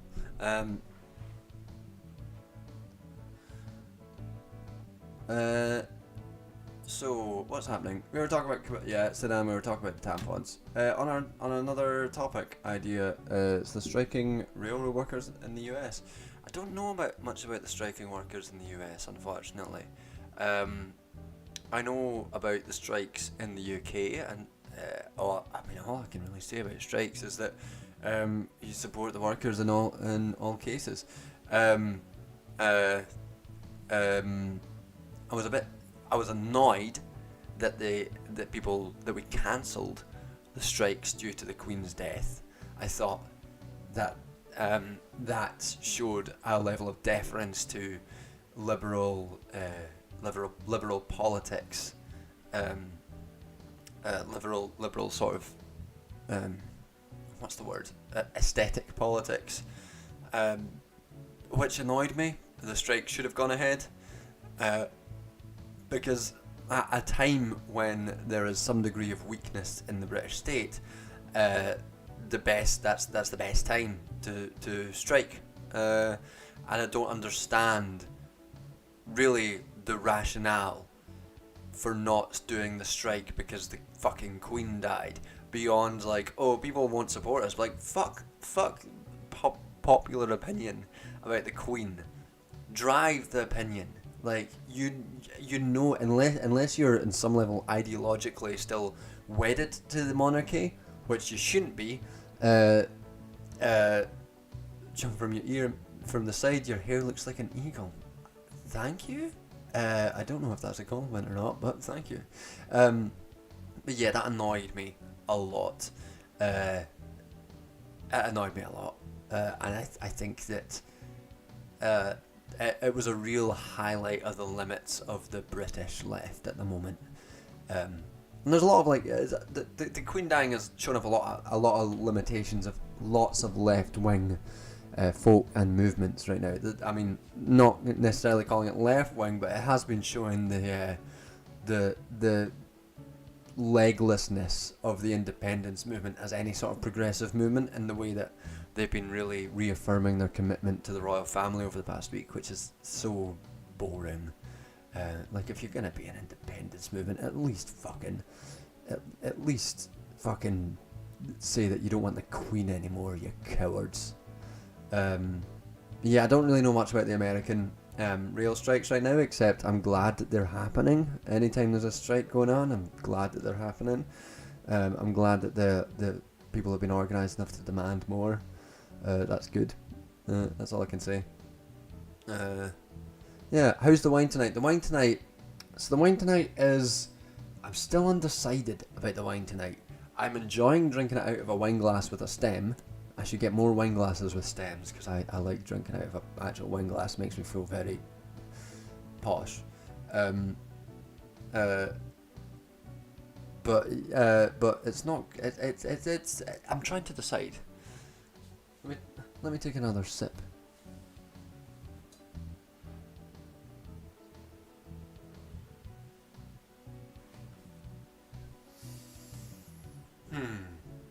No, it's fine. I think I'm sticking with my initial judgment that it's fine. It's a fine. Fucking, I'm glowing again. I can't escape being an angel. Look at me, Jesus. There we go.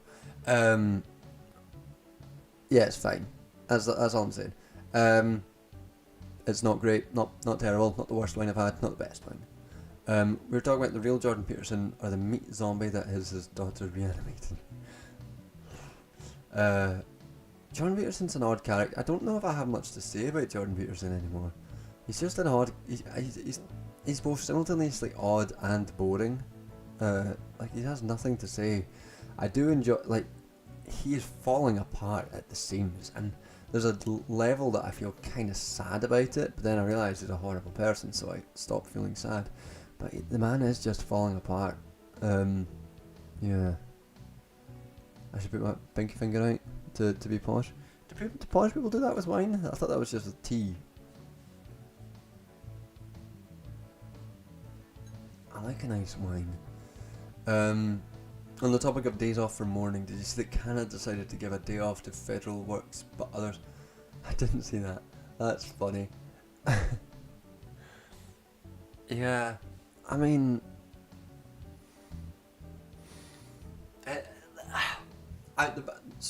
the people I feel most sorry for, and because they're personally related to me, is both my brothers are teachers in the Scottish South East, and in those council areas, they already had a public holiday, the September holiday on the Monday that the funeral is, so they don't get an extra day of holiday. So they're getting fucking nothing from this, and that's really sad. I think. What's the point of a royal dying if you don't get a day off? I mean, I probably won't take a day off myself because I'm incredibly stressed, but I'm not like employed by people, so I can kind of do that. And I won't work on PhD stuff. I'll probably work on video stuff. But yeah, it's a shame. My own workplace is unionising too. That's good. Glad to see that.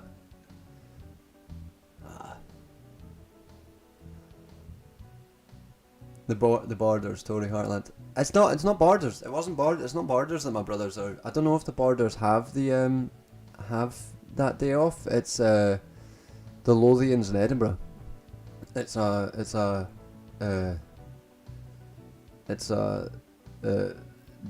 public holiday then anyway. And you know, to be honest, there's so many Tories in Scotland that anywhere can be a Tory heartland. Fucking East Glasgow elected a Tory just a couple of years ago. Fucking outrageous. Good luck to that, Neil Anderson. Yeah, I saw people getting NHS appointments cancelled. You know what? Shall I grab a cat? Shall we? How are we feeling about getting the cat cameo for today's stream? Shall we do a vote on? Oh, I hate Scottish stories. I can get back to Scottish stories in a bit. Should we do a wee quick hands up to see who wants to get a wee bit of a cat? Cat? Yeah, cat. We feeling cat? You'll hang around for a wee minute. He's probably sleeping. Let's go wake him up.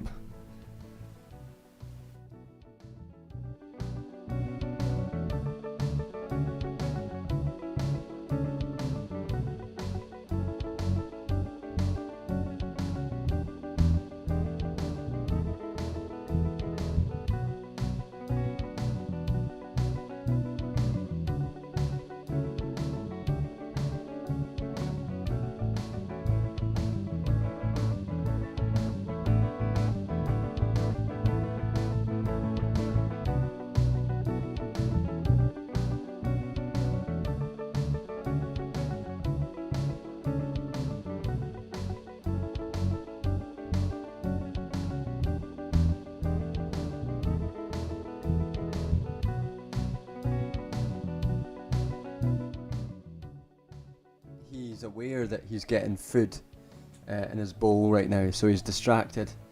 He's like, he wants food. You're not getting food, are you? You're getting displayed on camera for views. Oh, okay. Are you licking my neck? Who do you think you are?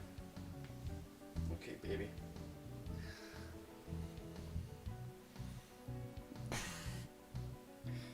What do you say? Have you got anything to say to the fans? Anything to say?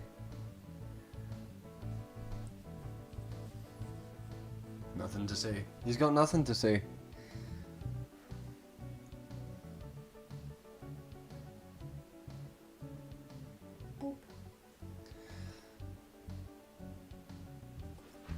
He is outrageously cute, isn't he? Alright, come on. Shift your... Okay. Oh, he's purring now. There's his purrs.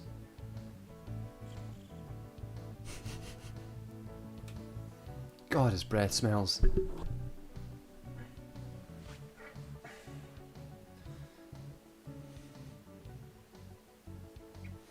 What are my thoughts on neoliberalism? What to do about landlords? Organise into a tenants union and do things that are legal.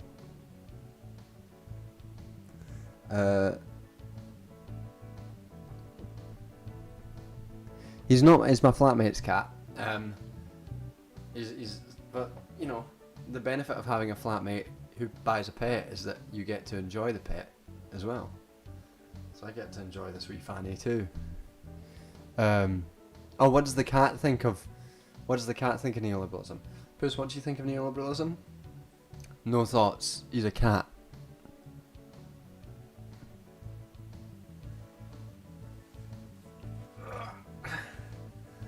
Okay, we'll say that's enough for you, baby.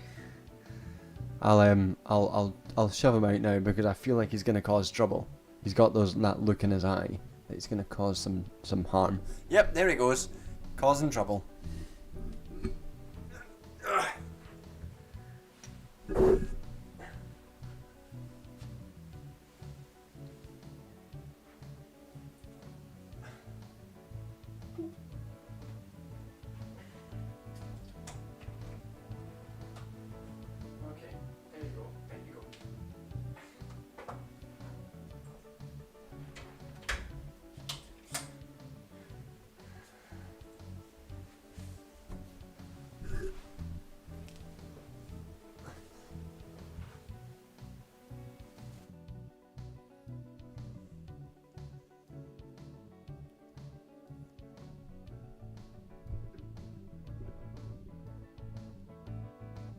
It's not entrapment. That cat has chaos on the mind. That's all is on his mind is chaos. You could be doing nothing. Yesterday I was eating pistachios and he just walked up to me and booted them all off the table. He has chaos on the brain.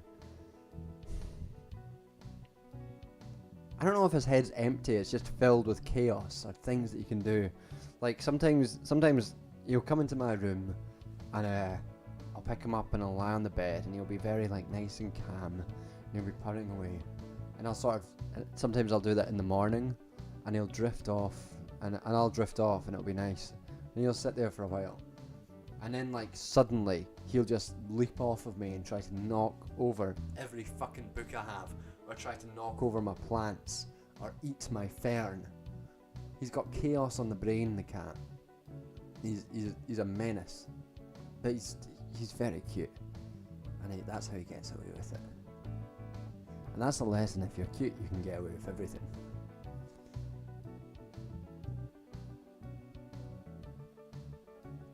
He does like to yell as well. He's a very vocal beast.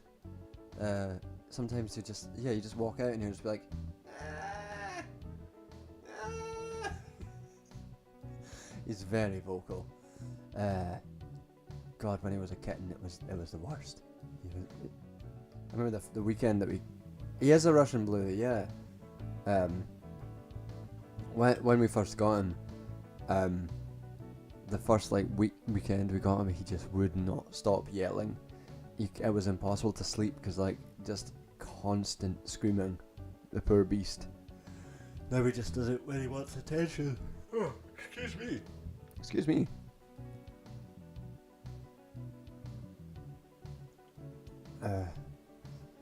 Any thoughts? Any thoughts going on in chat? Do things that are legal? Yeah. Yeah, the cat does test me. That's what he does. Yeah, he's so soft. I'm really and I'm like really allergic to Siamese cats. Like the sort of allergic that is dangerous to my life, allergic. So I was a bit worried when the cat appeared, but I'm totally unallergic to the Russian blue. It's amazing. My parents were really worried because they saw pictures and were like, oh, that looks like a Siamese cat. John's probably going to die. But it was fine. I'm not allergic to him at all. That cat doesn't peacefully do anything. He's not peacefully protesting. I've never seen him do anything peacefully. I've currently got a big cut on my foot from just walking past him and him deciding that he wanted to grab me. He's not peaceful. He is not a peacefully protesting cat. He's a fucking menace.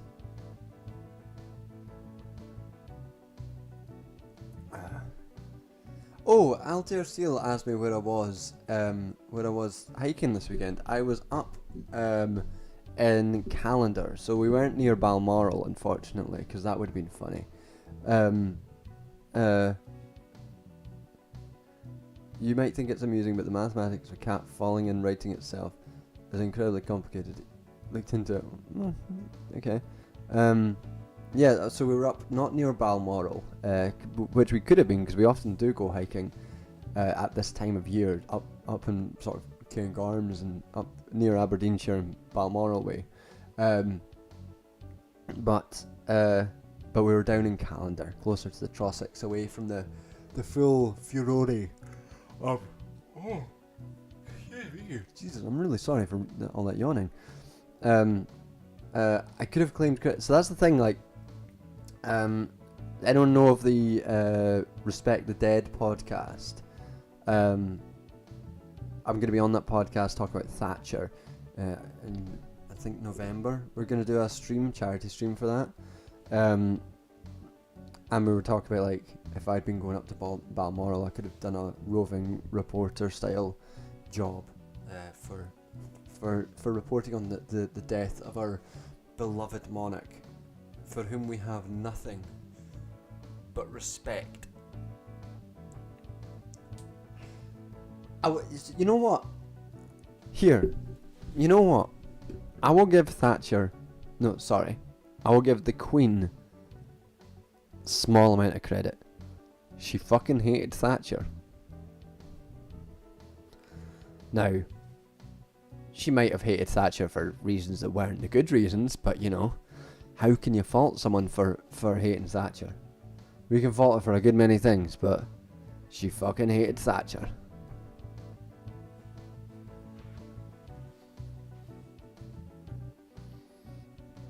When the Queen died, I did remember the best clip of an old woman I've ever seen, which was that Glasgow old woman being like, being asked if, broken clocks. That Scottish old woman being asked if what she felt about Thatcher's funeral or Thatcher's death, and saying, we should put garlic around her neck and stake through the heart to stop her come back. Michael Crick saying, oh, that's a bit, do you not feel a bit bad about that on her funeral? He's like, too bad. That's a great bit. Great, one of my favourite videos.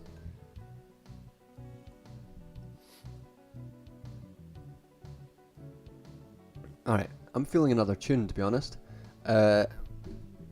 Same as again. We've only got a little bit of wine left. What's the time? 10:30. We'll see how this tune goes. We might go till 11 and then call it a day at 11. And if I finish this wine quickly enough, I might have a wee whiskey. I'm kind of feeling it. But we might have a wee tune and see what folks.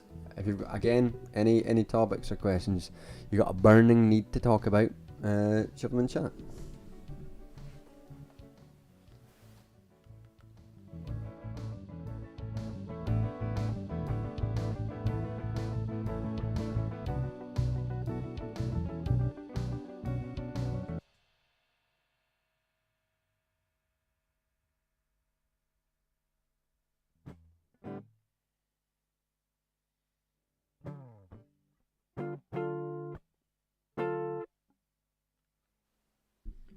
We'll say this is the last tune, so we'll keep it in sort of the mournful mood of the Queen's death for the last tune.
gonna do a different song because I'm not feeling this one.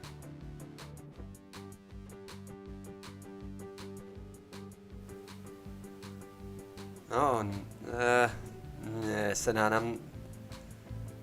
Was that the one recently, Sinan?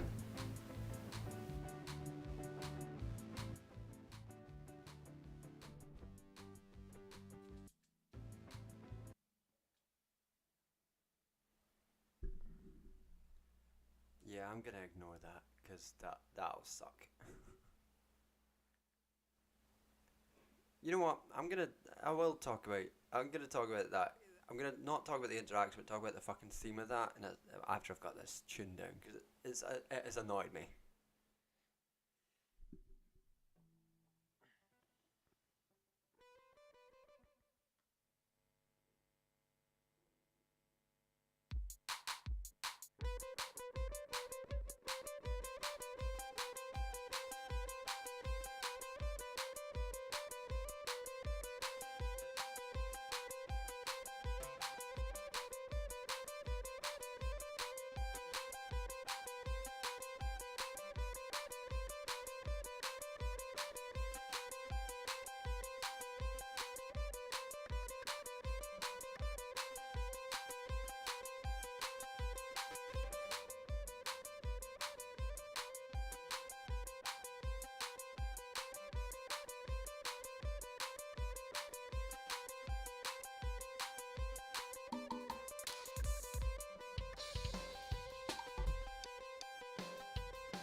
So the fucking I got anyone who isn't following on Twitter. I got fucking the ire of the shoe on head, so I screenshotted a tweet that Socialism Done Left had done about like drawing. It was like on the left hand panel was a left wing person who was like,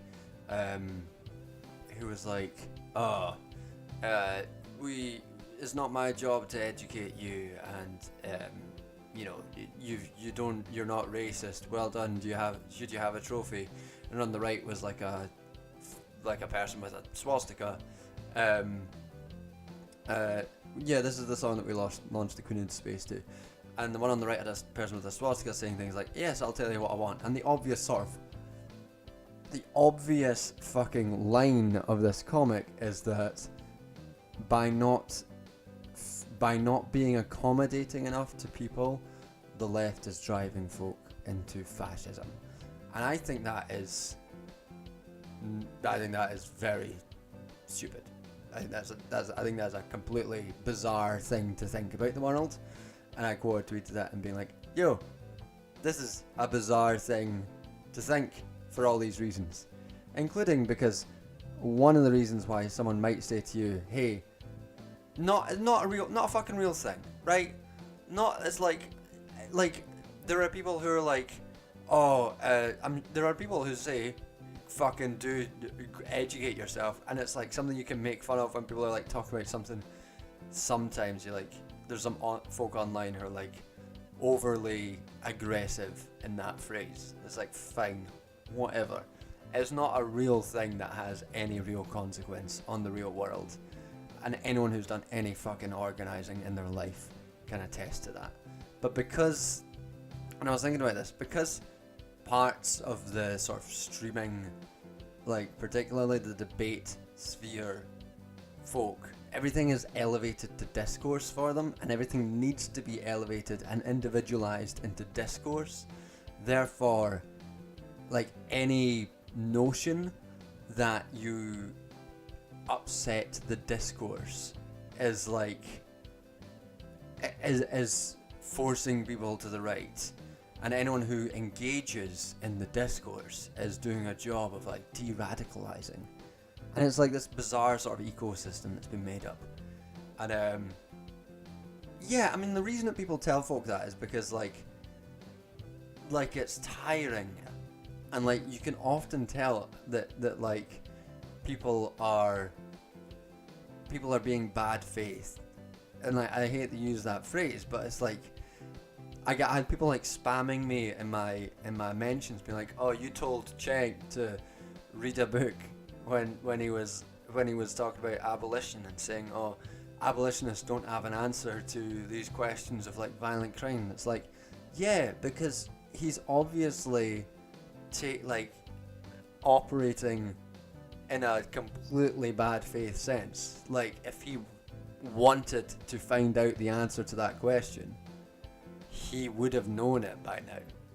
It's like, yeah man, like Cheng is like, and also like in the mentions of that very tweet is Alex Vitale, the author of The End of Policing, repeatedly saying, "I have tried to talk to you on this issue many times, and you repeat these absurd lies about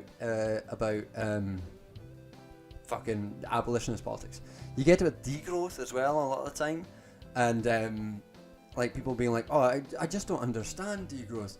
Why do they want to like, why do they want to make people's living standards worse?" And it's like, at this point, right, if you don't understand, like if you're not willing to like just like go on Google Scholar and just like type in degrowth, like you will like, you can find the literature. It's not hard.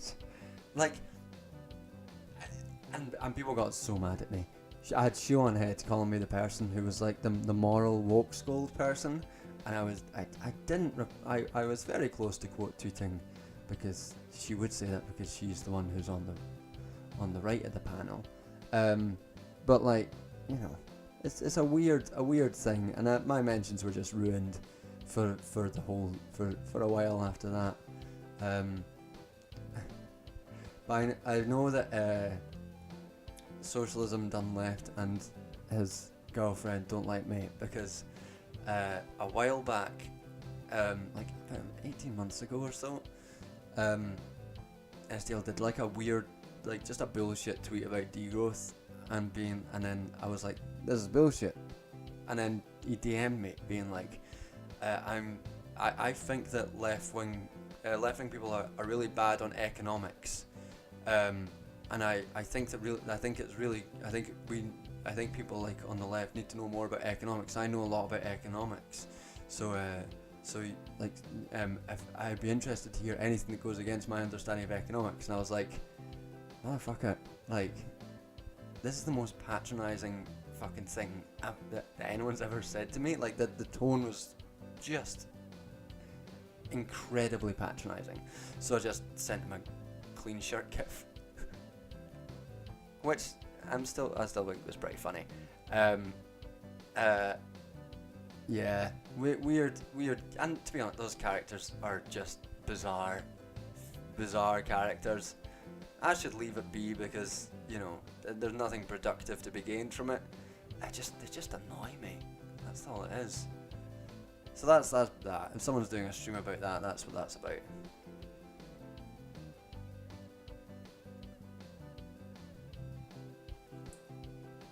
But I like this idea that there's woke scolds who will tell you to do your own research and Google it and all this stuff is just like the repackaging of SJWs and all that stuff. It's like, and it's all just used as like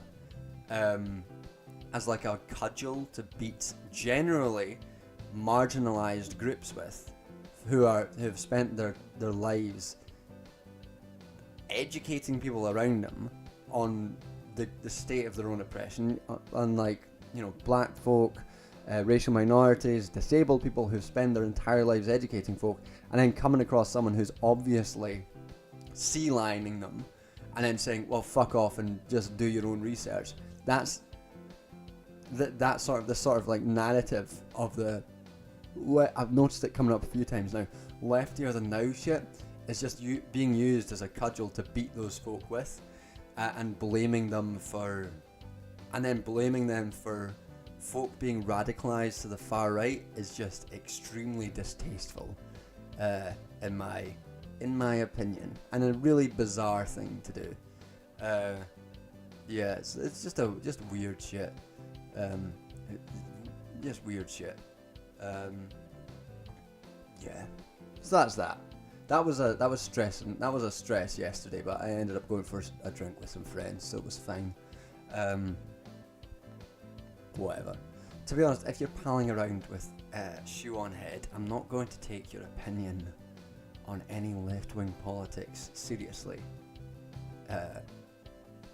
That's just how it's going to be, because that person has been just extremely bad on a number of issues really recently, not even taking into account their hugely racist back catalogue and their emergence within the alt-right sphere, and their continued friendship with Lauren Southern.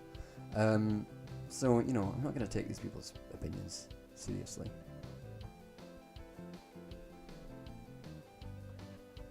Yeah, like you say, Birdie, like it's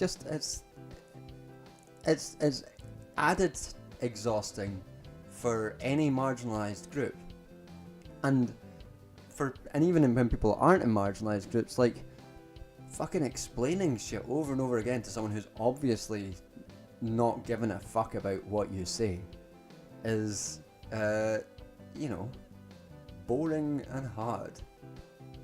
And, you know, sometimes it's fine to just tell someone to Google it or to read a book. It's like, sometimes the stuff isn't too hard to find.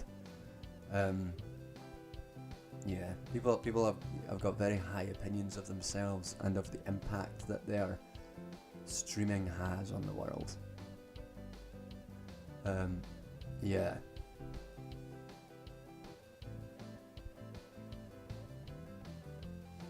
Paulo, you're turning up late, and we're almost done.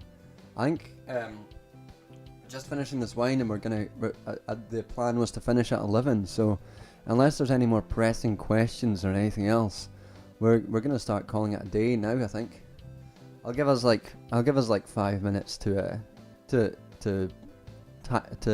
finish up and to ask any more questions or deal with anything else. One thing I did see was there was a guy. How's the PhD going? Oh, thank you. PhD. See you later, Sanan. Make the guitar as a. I'll return to PhD in a second. Make the guitar. It's an Epiphone cherry body. It is an .cr guitar. Semi-hollow bodied cherry red. It's nice. The PhD is going well. The PhD, Dead Philosopher, the PhD is in. So I'm examining how social movements use human rights to organise, generally in the socially reproductive sphere. So in housing rights campaigns, in education, and disability rights and GRT rights, how they use human rights as a means of organising. And how that plays into neoliberal capitalism, and basically boiled down to a sentence or two, the way that human rights, the usefulness of human rights, is in combating the commodification of social reproduction that is a central feature of neoliberalism. So human rights, counter to a lot of other opinions on human rights, and neoliberalism can be extremely useful in combating not just neoliberalism but capitalism as such as well. So that's the topic, and it's coming along okay. I'm waiting. I've got a really stressful time going on right now because I'm waiting to get into my write-up year. I need to fill in a bunch of admin stuff. And hey, Annabelle, we're just about to finish, but welcome to the end. We're just So I've got a bunch of admin stuff to do, and because without that, I need to be paid a lower end of fees.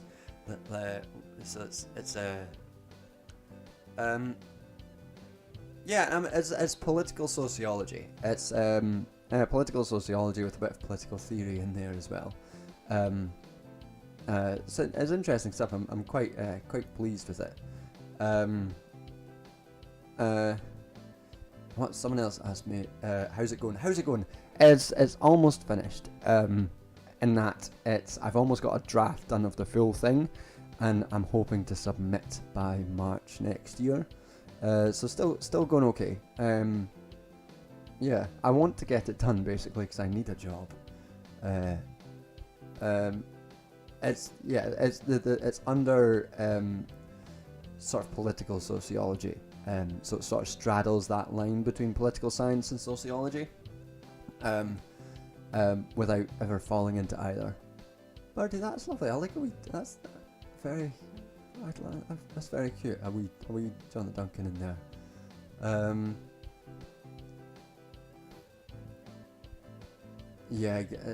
Would I recommend doing a PhD?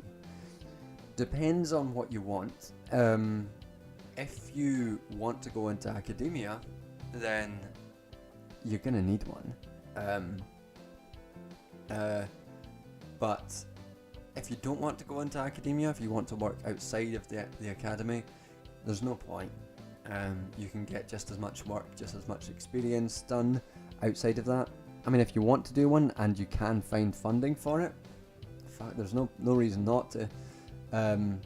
Which is, as hard as it's been to sort of muddle through it, I've really enjoyed it, and I want it to be done now because I've been doing it for 3 years, and I just need it to be over with. But I've enjoyed doing it. It just depends on what you want to do. It depends on what area you're in as well.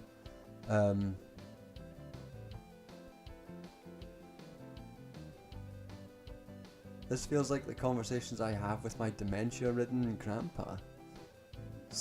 I guess. Sorry? There's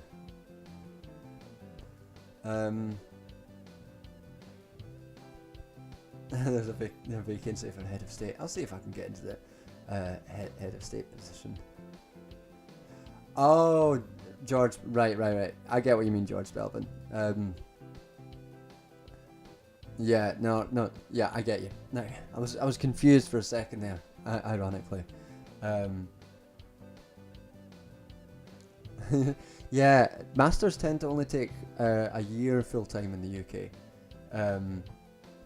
Part time they tend to be 2 years, and I know that in the US PhDs are like 7 years, which means that it's really difficult for a postdoc to get a job in the US if they've done their PhD in the UK, because US universities don't consider PhDs in the UK as highly, because they only take 3 years instead of 7.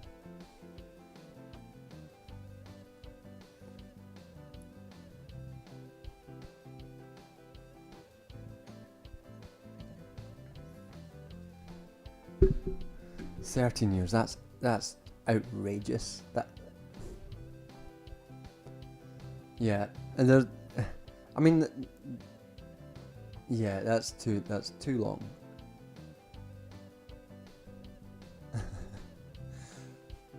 I mean, I am hopefully this time next year. Hopefully this time by about May next year, I'll be Dr. John.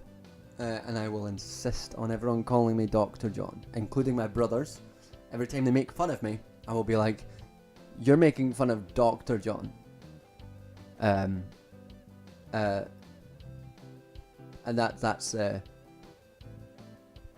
yeah, and the US ones, there tends to be slightly more paid security than there is in the UK. I